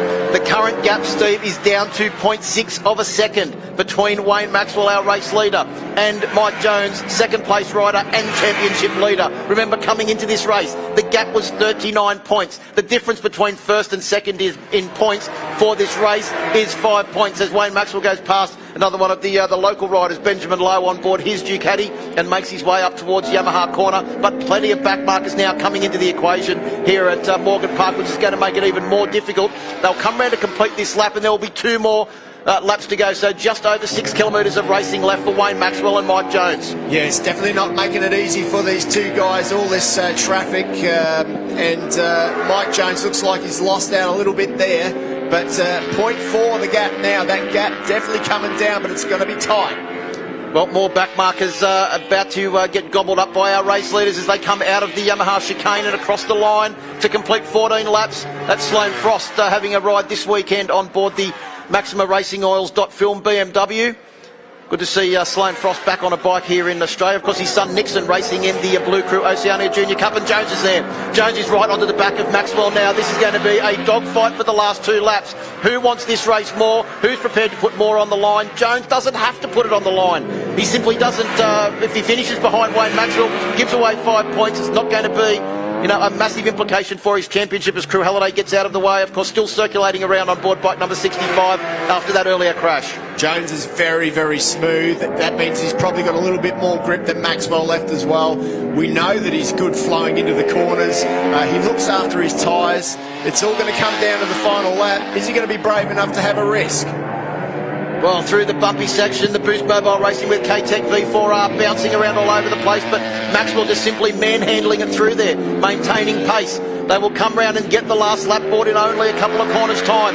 Through Suzuki they come, up towards the Yamaha chicane. Jones is right onto the back now. Can he get drive out of here? Making a solid AMMF corner, turn 1. I think Maxwell has still got enough of a lead that Jones is going to have to do a little bit more to try and find a way past. Yeah, absolutely. He's good into Alpine Stars corner, but Wayne Maxwell will give it his all, and he is tough. A bit wide there. Jones, if he's got a chance, it's going to be down into modal, but I reckon Maxwell's got the gap. He's not going to let him nip up the inside either. Into modal they come for the final time. Front end bouncing around over the bumps for Wayne Maxwell. Jones still sitting there in second place. The gap back to Troy Herfoss is 7.5 seconds from our race leaders, and Troy Herfoss has about nearly 2 seconds gap over Broc Pearson. So Broc Pearson is going to have to hope that Troy Herfoss makes an error on this last lap if he wants to join these two on the podium as we come through Yamaha for the final time. It is still Maxwell that leads. We're heading for the fastest and bumpiest part of the section. Can Jones' bike ride the bumps better than what Maxwell's machine can? He can't go down the inside of Dunlop. Can he do it at Suzuki? It's going to be I don't think he's close enough. No, Maxwell's too good through this part of the circuit. He's too good. He goes wide to try and tip it in, and up the inside perhaps. Up the hill they go. Is he going to have a dip? No, he's not. Maxwell out of the chicane leads Jones as they come across the line. I don't think the Yamaha can drive past the booming Ducati as they come across the line, and Maxwell takes the victory. Jones takes second place. Congratulations to Wayne Maxwell and Boost Mobile Racing with K-Tech. They take a well-earned victory over the championship leader Mike Jones here at Morgan Park Raceway, and Troy Herfoss back on the podium as well at a track that he has a very fond relationship with. Congratulations also to Broc Pearson. 4th place on board bike number 4 in his Desmo Sport Ducati debut is a sensational result for the reigning Australian Supersport champion. No, absolutely. What a result for Pearson. That was great. But Maxwell, how tough is he? He is a man on a mission. That bike and package wasn't really meant to work at this track. We know that Wayne reckons the layout's good, but he just doesn't like it as good as he does. But nevertheless, Maxwell takes the win. By 0.195 of a second over Mike Jones. Remember, at one stage he had a 1.5 second lead. Herfoss in 3rd place, back on the podium again for the Penrite Honda. Congratulations. 3 manufacturers on the podium as well. Broc Pearson in 4th. Brian Starring rounds out the top 5.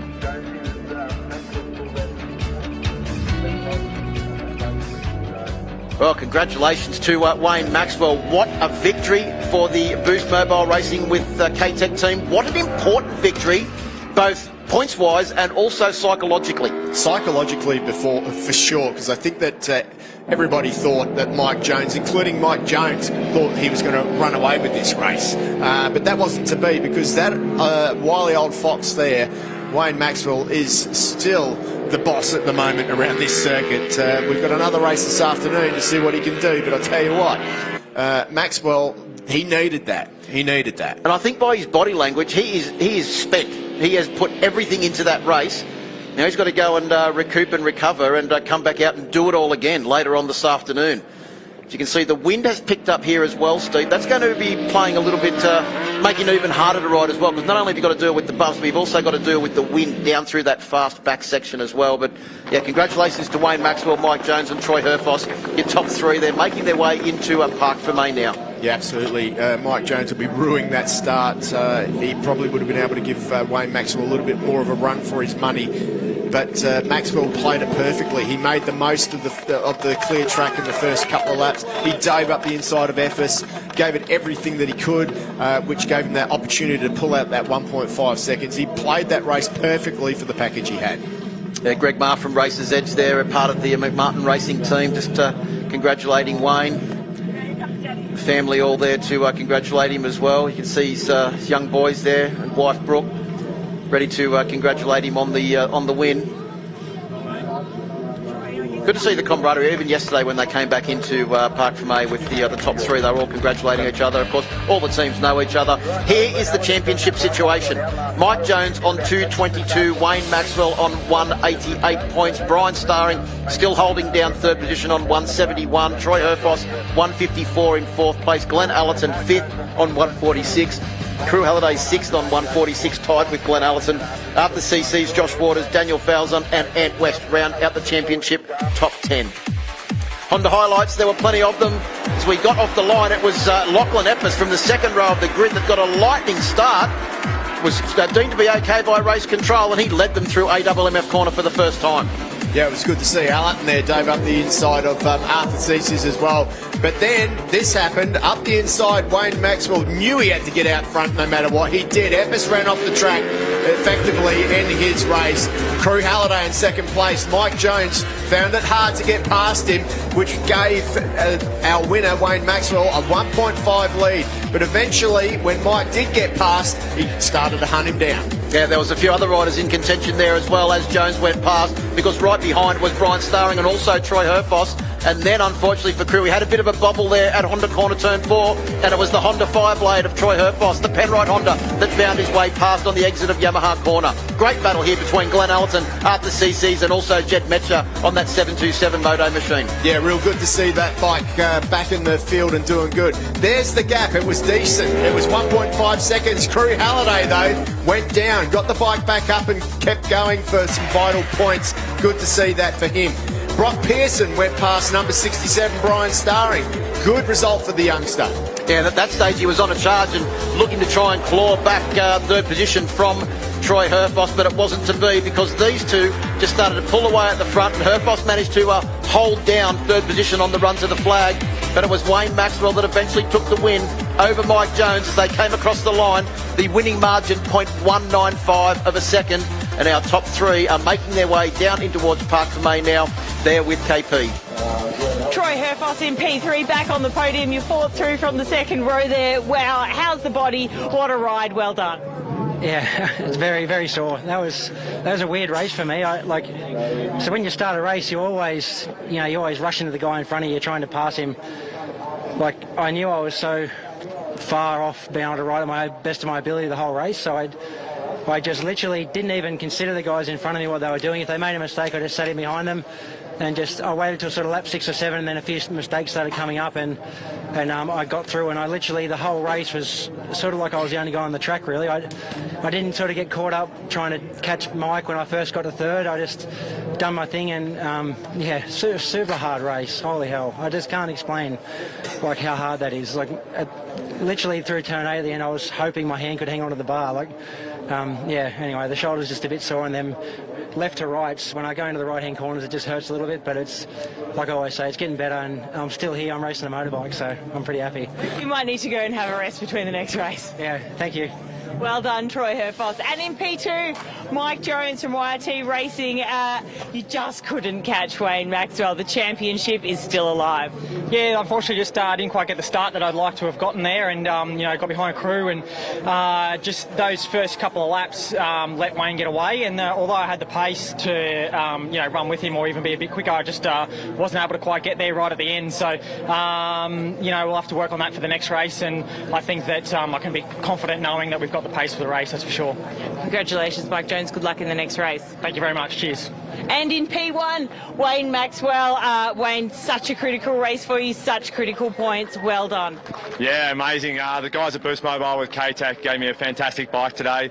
Adrian, my crew chief, he's the brains behind the whole operation. Craig builds an immaculate Ducati V4R, but he's the brains, and everyone in the team to make sure nothing goes wrong. Greg, Sean, Ken and Barry from KTAC, Julie to make sure the boys are fed and done. Without everyone, it doesn't work. Everyone plays their role in our team, and that's the most important part. Okay, well done. Just tell us about your race, though. Was it really physical? Yeah, the race was hugely physical. So for me, approaching 40, the young guys are, Mike's so strong here, but I found a good rhythm at the start, and really, really good. I was suffering a little bit at the end, but good enough to get it done to take the victory today. Well done, Maxwell. Good luck in the next race. Thanks so much. Well, congratulations to our top three, Wayne Maxwell, Mike Jones and Troy Herfoss. Plenty more action coming up here from Morgan Park after this short break.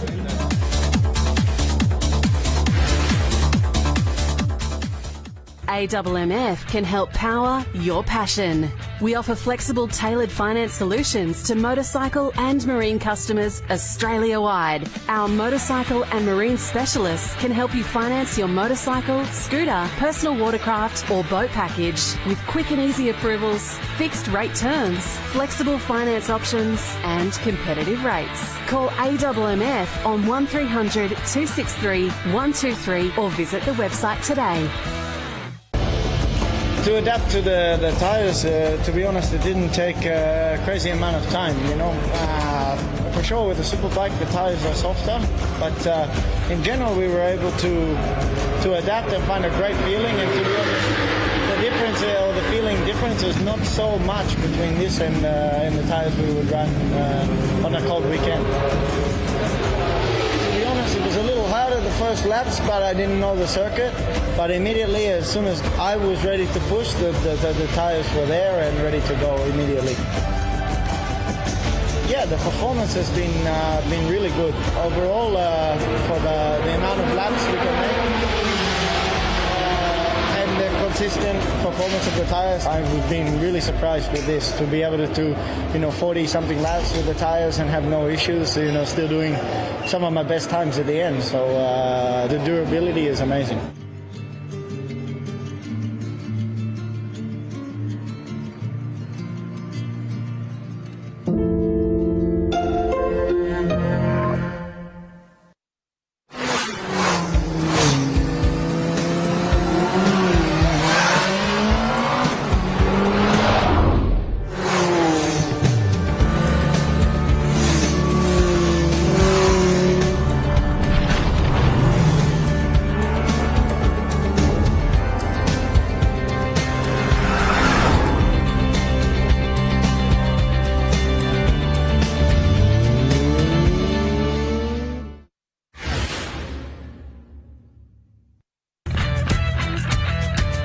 At My Bike Insurance, we are motorcycle specialists. It's all in the name.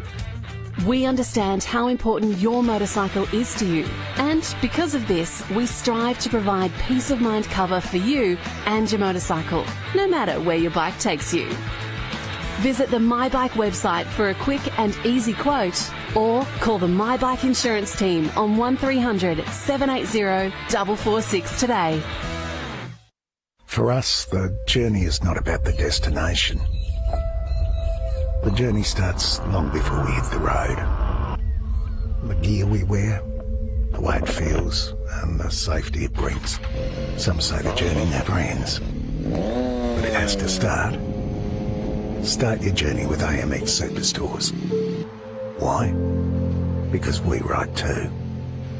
Enjoy the journey with AMX Superstores.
I was knocked down, heard the countdown through the haze in the face of defeat. You should know, no, I'm about to explode.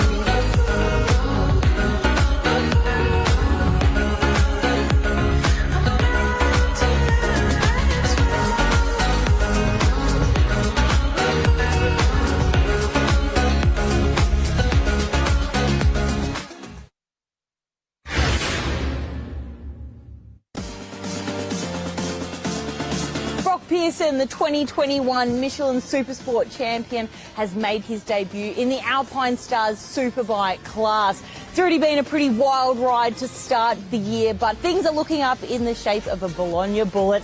Broc, thank you for joining us. So tell us how the first half of the season has gone. Yeah, to be honest, the first half of the season was pretty difficult. I didn't really, show what I thought I was capable of, and then I sort of, ended up on the couch up until only just a couple of weeks ago almost, and here we are, been able to sort of pull this together with the Desmo Sport Ducati team and back on track. Tell us about this lifeline that the Desmo Sport crew, Ben Henry and World Superbike champ Troy Bayliss, have given you, because they don't just give anybody a seat on their bikes. Yeah, I've always been sort of like really friendly with Troy and Ben, and I've never actually, had much to do with anything to do with the Ducati side of things, and this only really come up a couple of weeks ago when I was without a ride, and I sort of said to Ben, is there any chance I could possibly get on, because, home round and that sort of thing, if I'm going to go good, it's probably going to be here, and there was a lot that had to happen to make it work, but fortunately the boys were able to give me a hand and throw me a lifeline with a Panigale V4R, and here we are. So you've got a new teammate in the form of former ASBK champ Brian Starring. You've got a bike that you know can win races, plus intel from Ben Henry and former World Superbike champ Troy Bayliss. I mean, it's quite the package. What are the expectations going into this weekend? Yeah, it's quite hard because we've had such minimal laps out here, and every time we've tried to come out, it's rained, and including yesterday's practice sessions, and I think at this point it's hard to know because I haven't hit a limit. I've been getting better and better every time I've come out and rode the bike, and I think Sunday I'll find a limit, but I don't really know where I sit at the moment, and I kind of enjoy that. I want to keep getting better, and I want people to see me as a threat, and if I can achieve that, then I'll be pretty happy. What's that number in your head? Where do you want to get to? Because I know Troy Bayliss has mentioned top 6 he thinks you can get? Yeah, I think that's realistic, but I just don't know on my good day with the right bike and that. I think I'm capable of winning races, and whether that comes now or in 6 months' time, I don't know, and I don't expect it to happen fast, but I want it to happen, so I'll just keep trying. And how are you finding the transition from a Yamaha to a Ducati? Yeah, it's been pretty different. Because in the last 12 months, really, from now, I've tried the Honda, the Yamaha, now I'm on the Ducati, and I've got to experience what all the bikes are like. They've all got their advantages and their positives, and I think from my limited laps that I've spent on the Ducati, it's a bike that suits me. I'm taller, so it helps to have a bike with more power underneath me, and yeah, I like it. Tell us about the joy of riding the V4R. Yeah, it's pretty special. To be honest, I'm not riding it the way it probably needs to be ridden at the moment, but when I found out I was testing the bike, it sort of felt like Christmas Day for 2 weeks. I was really excited and struggled to sleep, and now I get to race the thing tomorrow, so I'm really excited. Excellent. Thanks for chatting, Broc. Good luck. Thank you.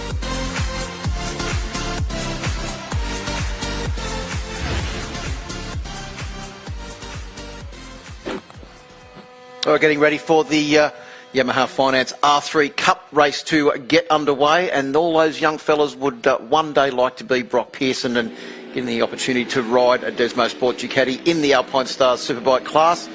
But first they've got to deal with race 2 for the Yamaha Finance R3 Cup here at Morgan Park.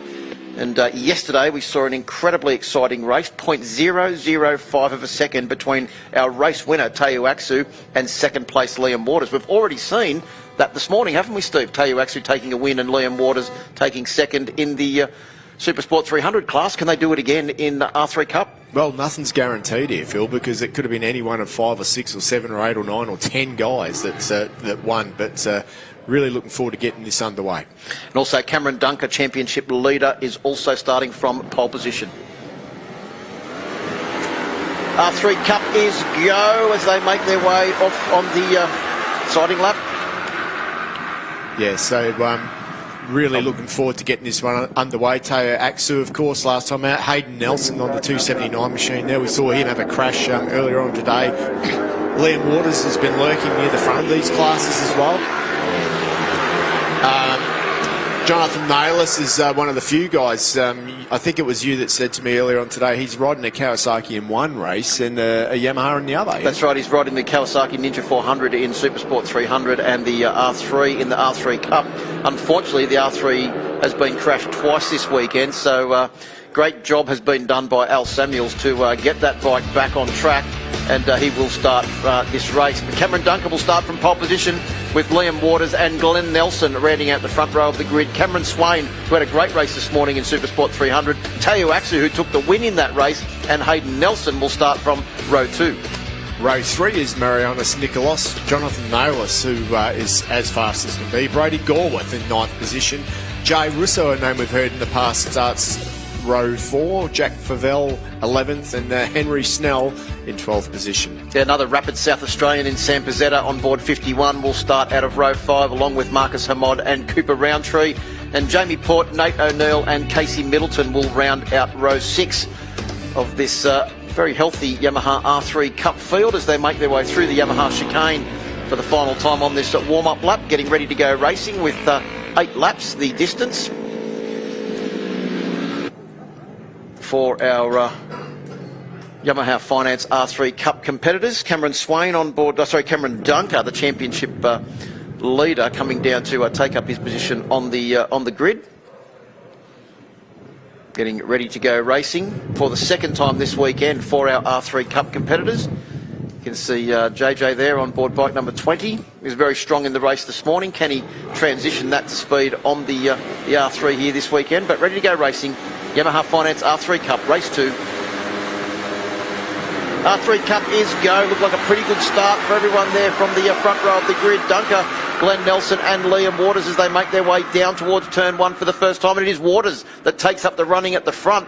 Dunker has actually been swallowed up by 3 competitors as they make their way through turn 2 and up towards turn 3 up the hill. Looks like also a great start for Marianis Nicholas, who looked like he was right behind the pole man Cameron Dunker as they made their way out of turn 3 and down into Modal Corner. It is still Liam Waters that holds the lead. Yeah, Cameron Swain made a good move there up the inside too. He sits in 3rd position at the moment. The winner of the race earlier today, Teo Aksu, in 6th. Be sure that he's going to try and make his way forward because he's on an absolute high this weekend at the moment. So keep an eye on that number 91. It's back there in 5th or 6th position at the moment, but won't be there for long. The man that hasn't had the weekend he would have hoped for this weekend, Glenn Nelson, on bike number 39, is up into 2nd position now on board his very brightly coloured Yamaha R3. You can see him there with the red and blue, and also his Jack Miller replica helmet, hoping to get some inspiration, as we said before, from the man that's qualified on the front row of the grid for tonight's British GP at Silverstone. Yeah, absolutely. Glenn Nelson's been getting some absolute cracker starts, but they haven't been coming through at the end of the race. So let's hope that he can just put it all together. These guys get to do a lot of racing over the course of the weekend too, so it's going to be good. And it is Liam Waters, who leads over the line for the first time. Yeah, Cameron Swain had moved up into 2nd position, but I think Nelson has managed to slipstream him past on the My Bike Motorcycle Insurance start-finish straight, and Swain is back to 3rd position. Dunker in 4th, Marianis Nicholas in 5th, and Teo Aksu looks like he's sitting back in 5th position. Of course, Yamaha R3 Cup proudly brought to us by Yamaha Finance, making their way through Motul Corner now.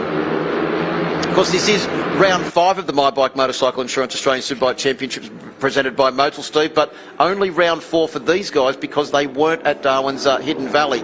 Absolutely. So these guys have had a long break since the last round they competed at Wakefield Park, and to this round here at Morgan Park. And all of these youngsters, they're constantly growing, aren't they? So in the last couple of months, the time that they've had off, they would have grown in stature, grown in strength, and different people's skill levels would have changed. Glenn Nelson, beautiful move up the inside there. Yeah, he was extremely strong at Queensland Raceway on the entry to a couple of corners there, and he's moved to the front of this field now. Doesn't mind getting the elbows out, but the championship points, as we've seen, it's very, very close between Nelson and Dunker. So Nelson now 225, Dunker 213 on the live championship score. Cameron Dunker must be a little bit further back in the pack than he would have liked. There he is, sitting back there in 4th position. There is a big advantage in this class if you can actually take the race win, because it's 5 more points than second place.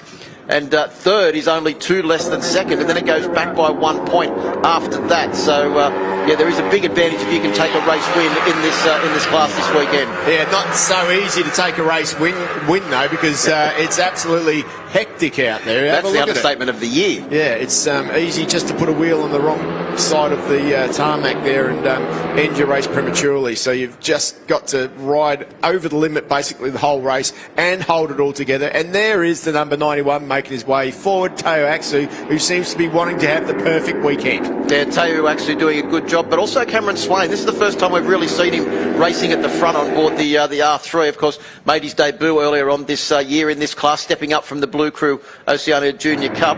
He's been overseas, done a little bit of racing overseas as well, so Cameron Swain certainly a young man on a mission, and as he reminded us earlier on today, he's only 13 years of age, so still got plenty of experience to be gained in this class. Oh, absolutely. I mean, boy, oh boy, he's definitely, punching above his weight at the moment, isn't he? He's right out there, a lot more experience behind him at the moment, doing a little bit of racing overseas, as you say, just there tucked in at the front, but it is Teo Aksu who goes past at the moment. He's going to learn a lot in this class as well, because it's so much racecraft. Well, Teo Aksu's taken the lead, and the reason he's been able to do that is because he's just set 2 fastest laps of the race in a row. That last lap was a 1:24.001.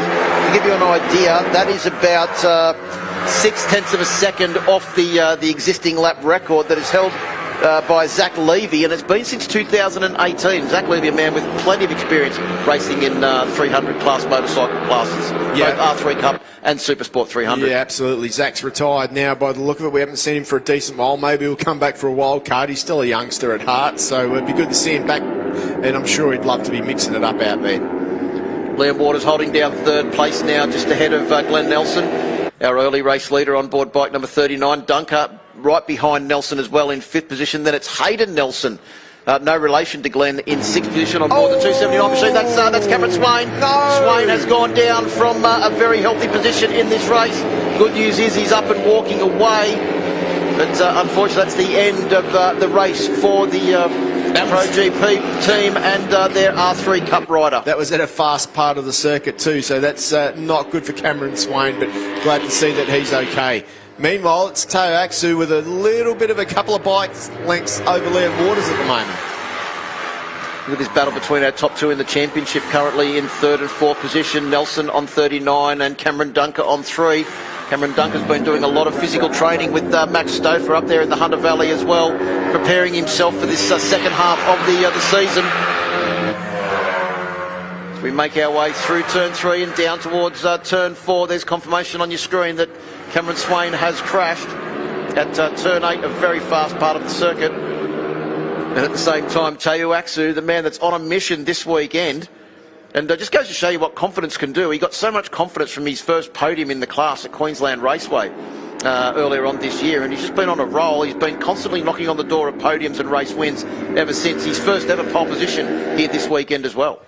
A little bit rough on the bike there, Liam Waters, but Cameron Dunker's the man to keep an eye on. He's just done a 23.7, which is 0.1 off the lap record. So these guys are now on lap record pace. Just saw yellow flags waving in the background there as well, so I'm not sure if someone else has crashed out of this lead group or not, or whether it was still the...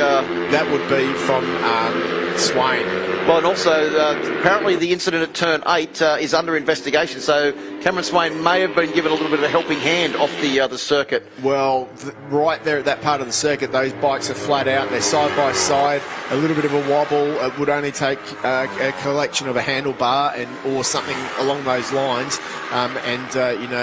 it's not going to end well, and that's what happened right there at turn 8. New fastest lap of the race, Marianis Nicholas, a 1:23.745. That is 0.3 of a second away from the lap record. As there is confirmation that incident at turn 8 is under investigation. Here's a big battle back in the field as well. Looks like bike number 12, Henry Snell, just getting bested by Jonathan Nalos on board bike number 20 down into Motul Corner. What a confidence difference in between races. I mean, when you look at Jonathan Nalos riding here, this is the bike that he's crashed a couple of times this weekend. He's way back in the pack. When he's in the other class on his other bike, a bike that he's more confident with, he's right up the front. So, you know, it's not as easy as it might sound to swap different brands of bikes in the same day.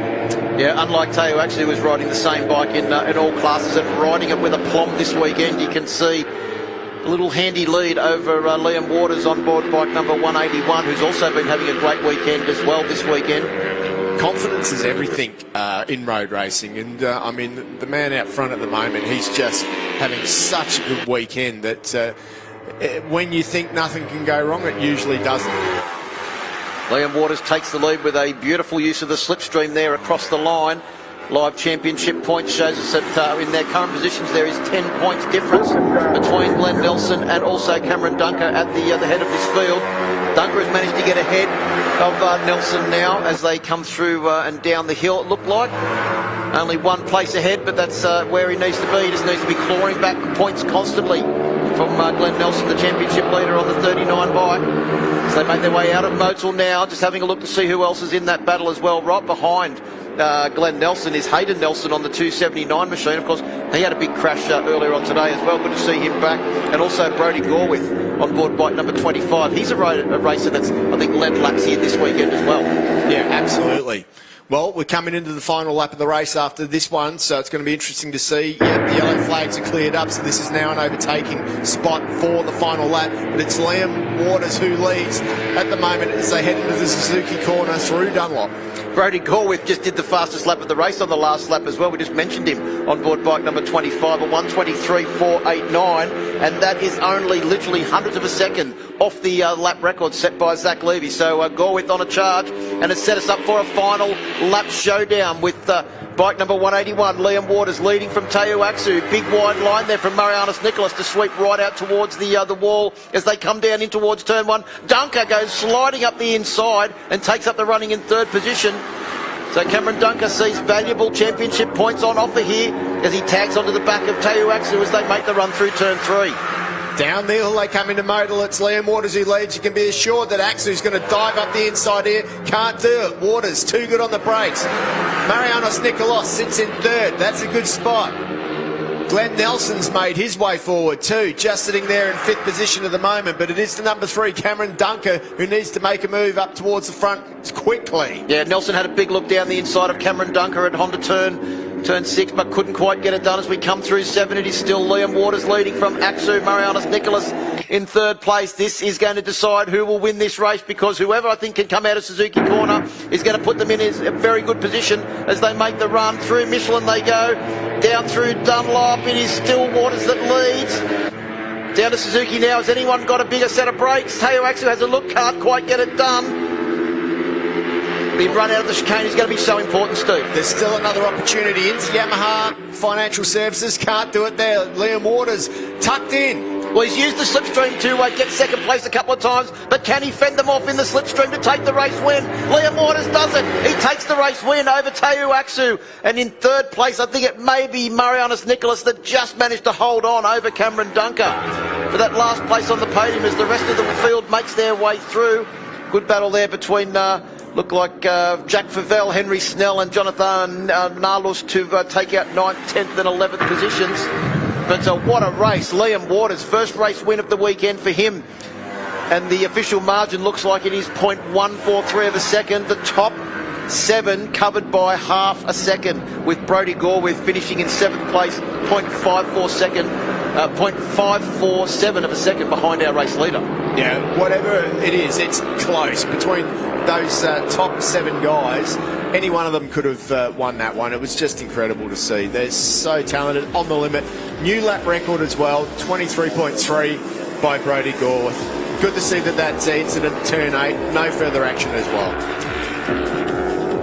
Well, congratulations to our race winner, Liam Waters. Congratulations to our new lap record holder, Brodie Gorwith. What a race. Race 2 of the Yamaha Finance R3 Cup for the weekend.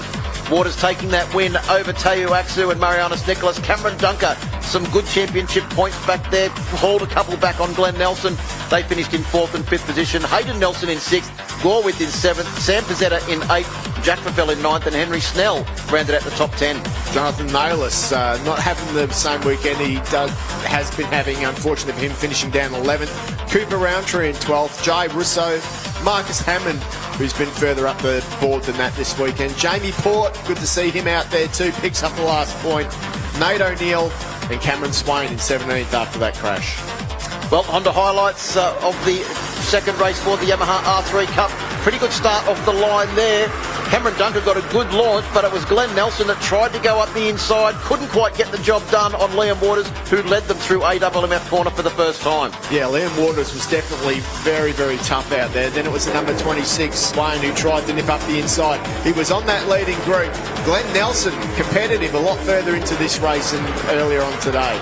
Side by side they went into the Alpine Stars corner, and it was the number 26 who took the lead.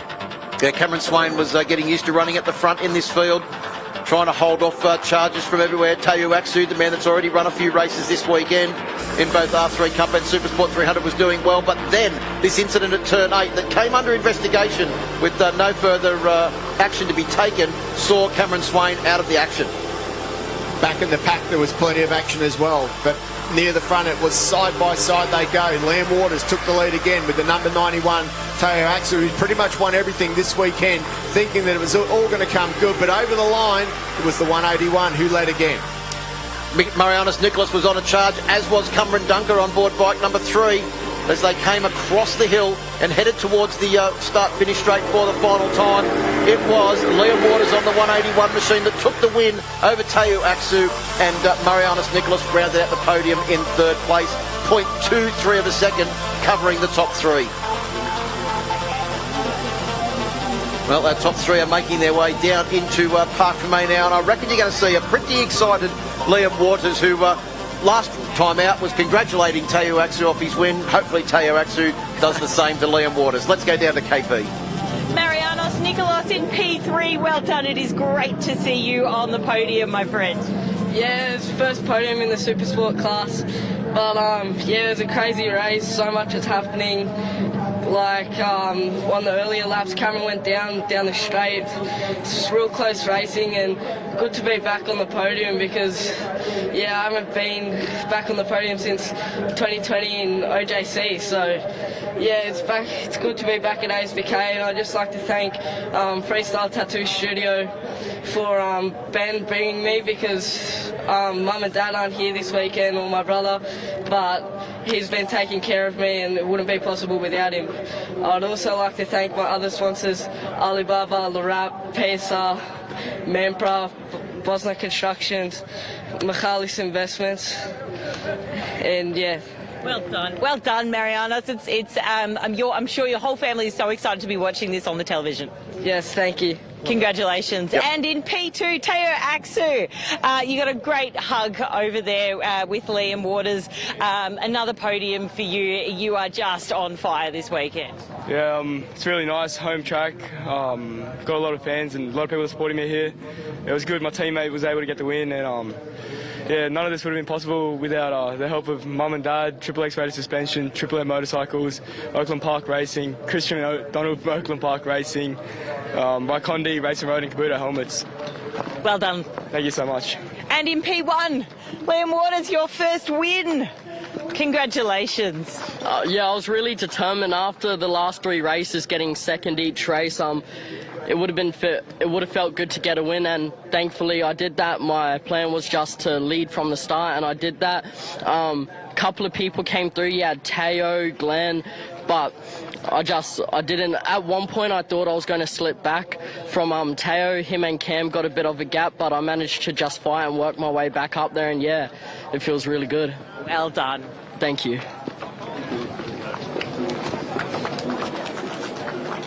Well, congratulations to Liam Waters. Great result for him, and yes, he was pretty happy about that result. Marianus Nicholas, great to see, getting sponsored by a tattoo studio as well. Championship points, Glenn Nelson 221, Cameron Dunker 213. So very, very close at the top of the Yamaha Finance R3 Cup Championship. Hayden Nelson in third place, Liam Waters in fourth, and Teo Aksu rounds out the top five with a solid haul of championship points this weekend. Henry Snell, Sam Pizzetta, Jay Rissu, Brody Gorwith and Marcus Hamod round out the top 10. But there's plenty more action coming up here this weekend. Of course, keep up to date with the afternoon program on SBS Australia, Stan Sport and Sky Sports NZ. But for the morning program, that's all from Morgan Park.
Well, welcome back to Morgan Park. We have got one race to go on today's program, and it is the third and final race for the Yamaha Finance R3 Cup.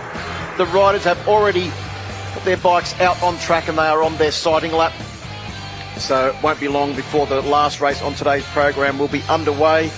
And I'm still trying to get my breath back after that Dunlop Supersport 300 race and also the Michelin Supersport race. But Steve, that Alpine Star Superbike race, what an epic conclusion to round 5 of the My Bike Motorcycle Insurance Australian Superbike Championships presented by Motul here at Morgan Park. It was like a game of chess, wasn't it? There was everybody trying everything, but it was Wayne Maxwell who got checkmate. That's it. It smells like you've been at the pub. Well, yeah. The celebrations on the podium got a little bit out of hand. Got a little bit of a shower. I said to Kate afterwards, managed to get through 5 years without, or 7 years actually, without getting a spray of champagne, and now bang. Oh well. Well, Yamaha Finance R3 Cup ready to go. Cameron Dunker will start from pole position. Liam Waters will join him on the front row of the grid along with Glenn Nelson. They've all been front runners over the races for this 300 classes over the weekend as well. So it's going to be very interesting. On the second row of the grid, we've got Cameron Swain, Teo Aksu, who's been dominant here this weekend, and Hayden Nelson. Third row of the grid, Marianus Nicholas, Jonathan Nalus and Brodie Gorwith. I think all of those riders have actually taken a turn at leading a lap somewhere this weekend. Oh, 100%. I mean, there wouldn't be, in like you said, in that top nine places, everyone's, led a lap. So, really looking forward to it. Well, in these classes, led for a couple of corners at least anyway. Yeah. Right, red flag leaves the front of the grid. Final race on today's program, Yamaha Finance R3 Cup. R3 Cup is go. Look like a pretty good start from everybody there as they make their way down towards turn 1. Waters has got a fantastic start on the 181 machine and will take the lead ahead of Cameron Dunker as they tip through AWMF corner for the first time, then run up through Alpine Stars Tech Air 5 corner, and then through the very fast and daunting turn 3 for the first time. Yeah, it's hard to keep focus on the bikes through there, isn't it, as they head down the hill. There's Glenn Nelson sitting in third position, just moves up now on the number 3 of Cameron Dunker. But out front it's Liam Waters, and I'll tell you what, he's actually been looking pretty smooth all weekend on that bike. So, you know what, he's up for it, isn't he? Teo Aksu up the inside of Cameron Dunker at Honda corner. It's at turn 6. Now they head up towards Yamaha. Of course, all of the riders in this Yamaha R3 Cup are all R3 mounted, and I don't think anyone's there on the old version of the R3 now. Pretty much everybody has transitioned to the newer model, which has proven to be an extremely fast and capable piece of equipment. Oh, absolutely. Teo Aksu there as well, just moved up into third place in front of Cameron Dunker. And once again, it looks like we've got two distinct groups forming, with Jonathan Naylor at the back of that group. He's got a lot of work to do because he's normally a front runner in this class, but he's certainly left himself with a bit of work to do now. It must be disheartening for him to see all the overtaking that he's got to do ahead. There goes Teo Aksu around the outside of Glenn Nelson on board bike number 39. Of course, Nelson, I don't think, has had the weekend that he would have really hoped for here this weekend. I noticed that he's opted for the all-black, the new GP Pista RR AGV helmet rather than the Jack Miller replica, which hasn't really worked for him in the previous 2 races, but he's got the new helmet on. Well, and looking to try and get its first success here this weekend. Yeah, it's his home track here, of course, so, I guess that he was expecting a little bit more with the experience that he's got of riding around here, but let's not, discount the fact that he's been very competitive all weekend. So I think anyone in the top 9 could say that they've been pretty competitive this weekend. Oh, absolutely. Like when you lose the race by a second and finish 9th, it's pretty disappointing for them, isn't it?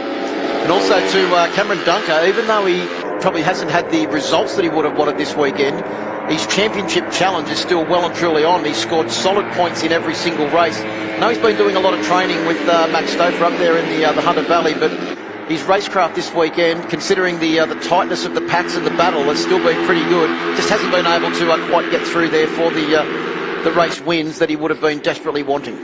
No, absolutely. It's it's all about spending time on the bike, and it doesn't take long and it'll click. I mean, Broc Pearson is a classic example of how on the on the Yamaha that he was riding earlier in the year, it just you didn't even take a second look at him. Put him on the Ducati, everything clicked, and bang, he's right up there. So it's a matter of it all working out. And these young guys, they're right at the start of their career.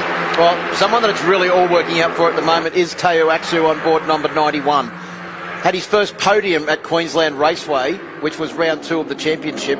Had a very strong round at Wakefield Park for round 3 of the championship. We've had a long break, and all he's done is just gather more momentum and come here to round 4 of their championship at Morgan Park and done an exceptional job this weekend. He's taking race wins in both Supersport 300 and also the Yamaha Finance R3 Cup, as well as qualifying on pole position as well. So it's been a sensational weekend for him. Imagine the confidence he's going to roll into Phillip Island and the Bentwith for the final 2 rounds of the championship. Yeah, well, I mean, this sport's all about believing you can do it. You know what I mean? If you believe that you can do it, and if you've got the confidence to run with the front guys and to see that they're just the same as you, well, then all of a sudden, bang, you're on another level. And he's found that level now. He's become super competitive, not just at one track, but a couple of different tracks now. So there's, you know, he's definitely a star of the future, is the young man on the number 91 machine. Look who's also on a charge, and that is Cameron Swain on board bike number 26. The reigning Blue Crew Oceania Junior Cup champion has worked his way up into a 3rd position. He's had a race win, a massive crash, and now he's looking to sign off the weekend in style. Yeah, he's a man in a hurry, isn't he, Cameron Swain? You know, he's still very, very young, but nevertheless, mixing it up with these guys. Some of these guys have had, you know, 2 or 3 years experience in this class, but, you know, Cameron Swain, boy, super, super impressive what he's doing out there. And to be fair, I probably said that in the wrong order, a race win and a massive crash. It was actually a massive crash, then a race win, which is probably even more impressive to come back from the big crash through one of the fastest sections of the circuit. Let's have a look back at this next group. Henry Snell on board bike number 12 is leading that group, just ahead of Jack Favell. Jonathan Nalos on board bike number 20 is in there as well. Behind JJ is Cooper Roundtree on board the 57 machine. Then it's Jai Russo, who had a fair bit of success last weekend in the St George Club endurance races at Sydney Motorsport Park. So he's coming fresh off a weekend of riding as well. Pretty tight battle between these. So it just shows you, Steve, what you were saying about the first lap and how it's so important. They lost that little bit of a toe on the first lap. They're doing lap times that are very similar to the lead group, but there's that gap that they're never going to be able to bridge back now. That's right. Cooper Roundtree just at the back of that group too. Good little ride by him. So good to see him just tucking in there. But once again, like this front group, they just dug in and got their heels in and did those lap times straight up. You know what I mean? Like, you can't afford to ease into it in this class. It's flat out from the get-go, and that's why there's a couple of different groups, although they're doing very similar times. Another one of the young, rapid South Australians, Cooper Roundtree, doing a good job here as Swain has a look down the inside. Can't quite get the better of Teo Aksu at Motul Corner, turn 4. We once again go back to our big conga line of riders that includes 8 riders now as they make their way down towards Honda. The rider on the back of that pack is Brodie Gorwith on board bike number 25. You should be able to see the red helmet. I think it is Brodie Gorwith, is it? Or no, he's swapped to a different coloured helmet now by the look of it. Red didn't work. So still Teo Aksu leading from Cameron Swain. Liam Waters on the all-black machine bike 181, sitting there in 3rd. Then it's Cameron Dunker, Glenn Nelson. Then it's Hayden Nelson on 279. Of course, no relation to Glenn Nelson. And then on the back of that is Brodie Gorwith on 25. And both the Nelsons trying to find their way past Cameron Dunker. Of course, a big thank you to Yamaha Financial Services, one of the major sponsors of this class, and helped make it happen. We couldn't be here without those guys, that's for sure. Down the My Bike Motorcycle Insurance straight we go, and it is Aksu that momentarily got into the lead, but Liam Waters made a bid for the lead up the inside. Cameron Swain, who came out of the chicane in the lead, has gone back to a 3rd position. Aksu leads, Dunker still in 4th, Nelson still in 5th. They are the top 2 in the championship in both Supersport 300 and Yamaha R3 Cup. Aksu's got a nice style. I really do like the way that he swoops. He is a little bit like a Moto 3 line, you know what I mean? Like he really does keep that mid-corner speed up. He swoops in. It's quite an impressive style that he's got there. He doesn't really enter the corners very shallowly. He leaves it open, but he carries that brake all the way into the corner and the speed in, which means that it's very rare that people outbrake him into the corners. You know who else got a bit of a charge now is Marianus Nicholas on board bike number 46. He's made his way up to a 6th position. You'll see him sitting right behind Nelson. It's actually Nelson just went up the inside of a rider, and I think Marianos tried to go as well. That was Cameron Dunker that he tried to go up the inside. Just a recap of your championship points if they are to finish in the current order, and that's highly unlikely. Glenn Nelson would be on 237, Cameron Dunker on 230. They've got a sizable championship lead over Hayden Nelson, Liam Waters and Teo Aksu. But Aksu, after this weekend, has brought himself well and truly back into contention for a top 3 in the championship. But as we know in this class, Steve, anything can and will happen. It's quite possible to come away from a weekend with a couple of DNFs. It's definitely on, though, between Cameron Dunker and the guy second in the championship for sure, because, I mean, there's 7 points between them. So not much in it. And also to remember, after 4th position, every position you go back, you only take 1 point off your championship haul for this race. So at the moment, with Dunker sitting in 4th position and Nelson sitting in 6th position, Cameron Dunker would only gain 2 points, but he's just been relegated 1 position by Marianos Nicholas on board bike number 46. I said before that Marianos was a bit of a charge. He was in 6th, now he's up to 4th place. And we're coming down to get the last lap board at the completion of this lap. So has Marianos timed his run to perfection? Yeah, it's looking that way. Marianos has been slowly working his way forward, and he's got himself in with a chance now. Literally, you need to be in this top 4 or 5 at this point of the race to be in with a chance. Around the outside, Marianos carried a lot of corner speed into that corner, but has had to give way to... I think it was Nelson that was in front of him. Now Teo Aksu looks like he's dropped back into 3rd position because Nelson actually went up the inside of Aksu. As they come around to get the last lap board, it is Liam Waters, who's already tasted victory this weekend, that leads them across the line. Nelson and Aksu are disputing 2nd position with fervour as they go into AMF corner turn 1. Look at this battle as well. This is the battle, Steve, for 9th position back. Yeah, Jonathan Naylor there, back in that group. Obviously not gelling as well. Up the inside he goes. Oh, 33 there. That was a pretty good try by Jack Favell. Also to another young rapid South Australian, Sam Pizzetta, in that group as well. But let's go back to our lead group. We're on the final lap. Less than probably about 2 kilometres to go now, and it is Liam Waters that leads from Teo Aksu. Marianos Nicholas in 3rd place. Then we've got Dunker and Nelson, the 2 championship leaders, in 5th and 7th, I think it is. Yeah, 7 points in between Dunker and Nelson at the moment. Down through Michelin. They'll then change direction to go through Dunlop Corner. The same corner that we saw Wayne Maxwell put the big move on. Aksu tried it. Nelson didn't give him room. Liam Waters didn't give him room. Dunker down the inside. Can't quite get the job done on Marianos Nicholas. That is so tight. Marianos Nicholas up there in 3rd position at the moment. We know they can slipstream over, and Marianos Nicholas is so small. Maybe he can get the slipstream over the line. Keep an eye on the man in 3rd position. Can't do it. I think it's Waters that's going to take the win. His 2nd win of the weekend over Teo Aksu, who has had a brilliant weekend. And Marianos Nicholas should round out the podium.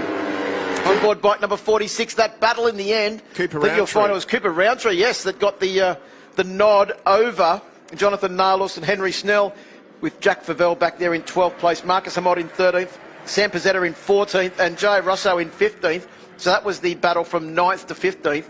So the top 15, Steve, covered by 2 groups of riders that all battled for position for the entire race distance. And Teo Aksu started celebrating already with a little wheelie down in towards Motul Corner. It's been a massive weekend, not only in points haul, but confidence for him and his best results of the championship so far. Oh, yeah, that was sensational. What a weekend. What a weekend for him. Liam Waters as well. A couple of wins for him. Good stuff. I'd probably say the same for both Liam Waters and Cam Swain as well, who tasted victory for the first time. It's only his 2nd round of the championship as well. But race 3 for the Yamaha Finance R3 Cup. Victory goes to Liam Waters by 0.047 of a second. A fitting gap considering we just watched Wayne Maxwell take victory over Mike Jones in the Alpine Star Superbike class. Aksu in 2nd, Marianos Nicholas in 3rd, Cameron Dunker in 4th, Hayden Nelson in 5th, Cameron Swain in 6th, Gorwith in 7th, Nelson, that's Glenn Nelson that leads the championship in 8th position, Cooper Roundtree in 9th, and Jonathan Nalos rounds out that top 10. Yeah, good to see Jonathan Naylor there in that 10th position. Harry Snell in 11th, Jack Favell 12th, 13th is Marcus Amott, Sam Pizzetta, the South Australian, in 14th, Jai Russo picks up that final point, Nate O'Neill in 16th, and Jamie Port in 17th. Well, Honda highlights of the final race on today's program, and off the line it was Liam Waters that got a good jump and led them down towards AMF corner. You can see them already jockeying for position back in the rest of the field, but it was Waters on the 181 machine that led them through turn one for the first time and managed to hold on to the lead for quite a few corners before the assault from behind began. Yeah, he certainly broke the pack up a little bit. Glenn Nelson got one of his really fantastic starts. It started to drip back there. You could just see the fairing on the 181 machine moving around a little bit there. It looks like something loose, but that didn't worry him later on. Cam Swain was up there as well, and also Dunker. You can see him on the number 3 machine in the middle of the pack trying to mix it up. But it was that man on the number 91 machine, Teo Aksu, who gave it everything he got into the lead there for a bit. Hayden Nelson wanted a shot at victory too. Round the outside he went. Best race of the weekend for him so far. Back in the pack, there was also a massive battle. Pippa Roundtree on 57, Henry Snell on 12. They were battling with quite a few other riders. Jack Favell and Marcus Hamod in there as well. But the lead group, Liam Waters has managed to lead out of the chicane and come across the line to just take a very slender victory by 0.047 of a second over Teo Aksu and Marianus Nicholas. Those two will probably have the most podiums out of those guys for the weekend. Now, championship points, very interesting.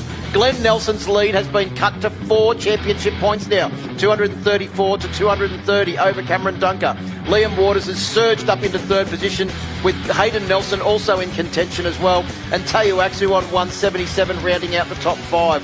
So a very tight top 5 there for those riders, but the real battle for the championship between Nelson and Dunker will have to resume at Phillip Island for round 6 of the championship. Well, let's go down to KP after what has been a massive weekend of racing here at Morgan Park for round 5 of the championship. Kate, have you managed to recover yet? Yeah, barely. I don't know, though.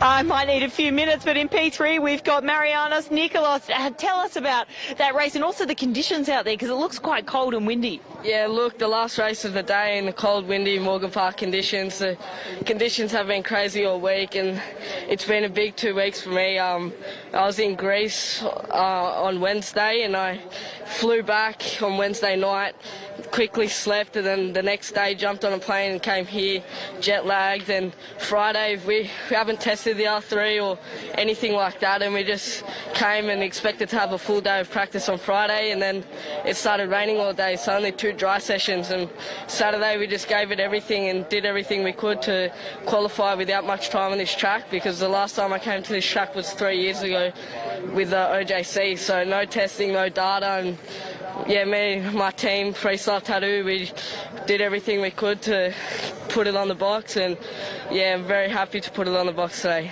Congratulations, Marianus. We'll see you next time. Yeah, I'd just quickly like to thank my sponsors, Alibaba, PSR, Michalis Investments, Alpha Fresh, Larap, Alibaba, CRD, Manpro, Bosna Constructions. That's the best way to remember them all is check out your suit. So thank you so much. Well done. And in P2, Teo Aksu. Man, this has been a huge day for you. A big achievement.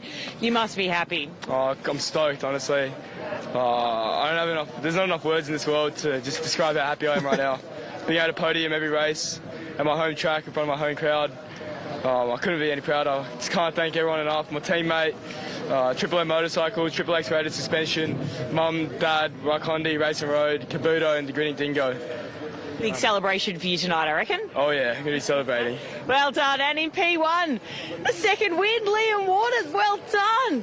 Thank you. Yeah, to be honest, I felt very good coming into this weekend. Home track, home advantage. I know this track like back to front, and just to be able to provide those results and do as I wanted, I'm really happy with. I'll just like to say big thank you to Simon, who looked after me this afternoon, Dad, Mum, Raikondi, and obviously Triple X Rated Suspension for all his help, because I wouldn't be in the position I am right now if it wasn't for him. Like a boss. Thank you so much, Liam, and well done. Thank you. All right, and that's it for me. I'm tapping out. Thank you so much for having me this weekend, and back to you boys, Phil and Steve in the commentary box. Thanks, KP. It has been an awesome weekend, and if you liked what you saw this weekend, head on down to Phillip Island in November for round 6 of the ASBK Championship. We're on the run to the final now, and round 6 will be on the 18th to the 20th of November at Phillip Island. Of course, the Bend Motorsport Park will host the grand finale only 1 week later on the 25th to the 27th of November. Of course, the Australian Off-Road Championship is also heading to its conclusion as well. The 17th and 18th of September, rounds 9 and 10 at Kingston in South Australia. And then the final 2 rounds, 11 and 12 at Wynyard in Tasmania, October 8 and 9. For more information, aorc.org.au. And then, of course, next weekend, the next 2 weekends, in fact, Pro MX Championship to decide the Pro MX champions. Round 7 Queensland Moto Park next weekend, the 14th of August. The following weekend, the 20th and 21st of August at Coolum in Queensland. For more information, ozpromx.com.au. But what a weekend here at Morgan Park. It's been absolutely sensational. Congratulations to Wayne Maxwell. Pole position, 2 race wins, and a sensational reversal in the championship flow that we've been seeing from the last couple of rounds, where he's taken 11 points back from Mike Jones's championship lead. It's been an awesome weekend. Rock on at Phillip Island. It's going to be a sensational conclusion. 5 races to go in the championship. We'll see you at the island.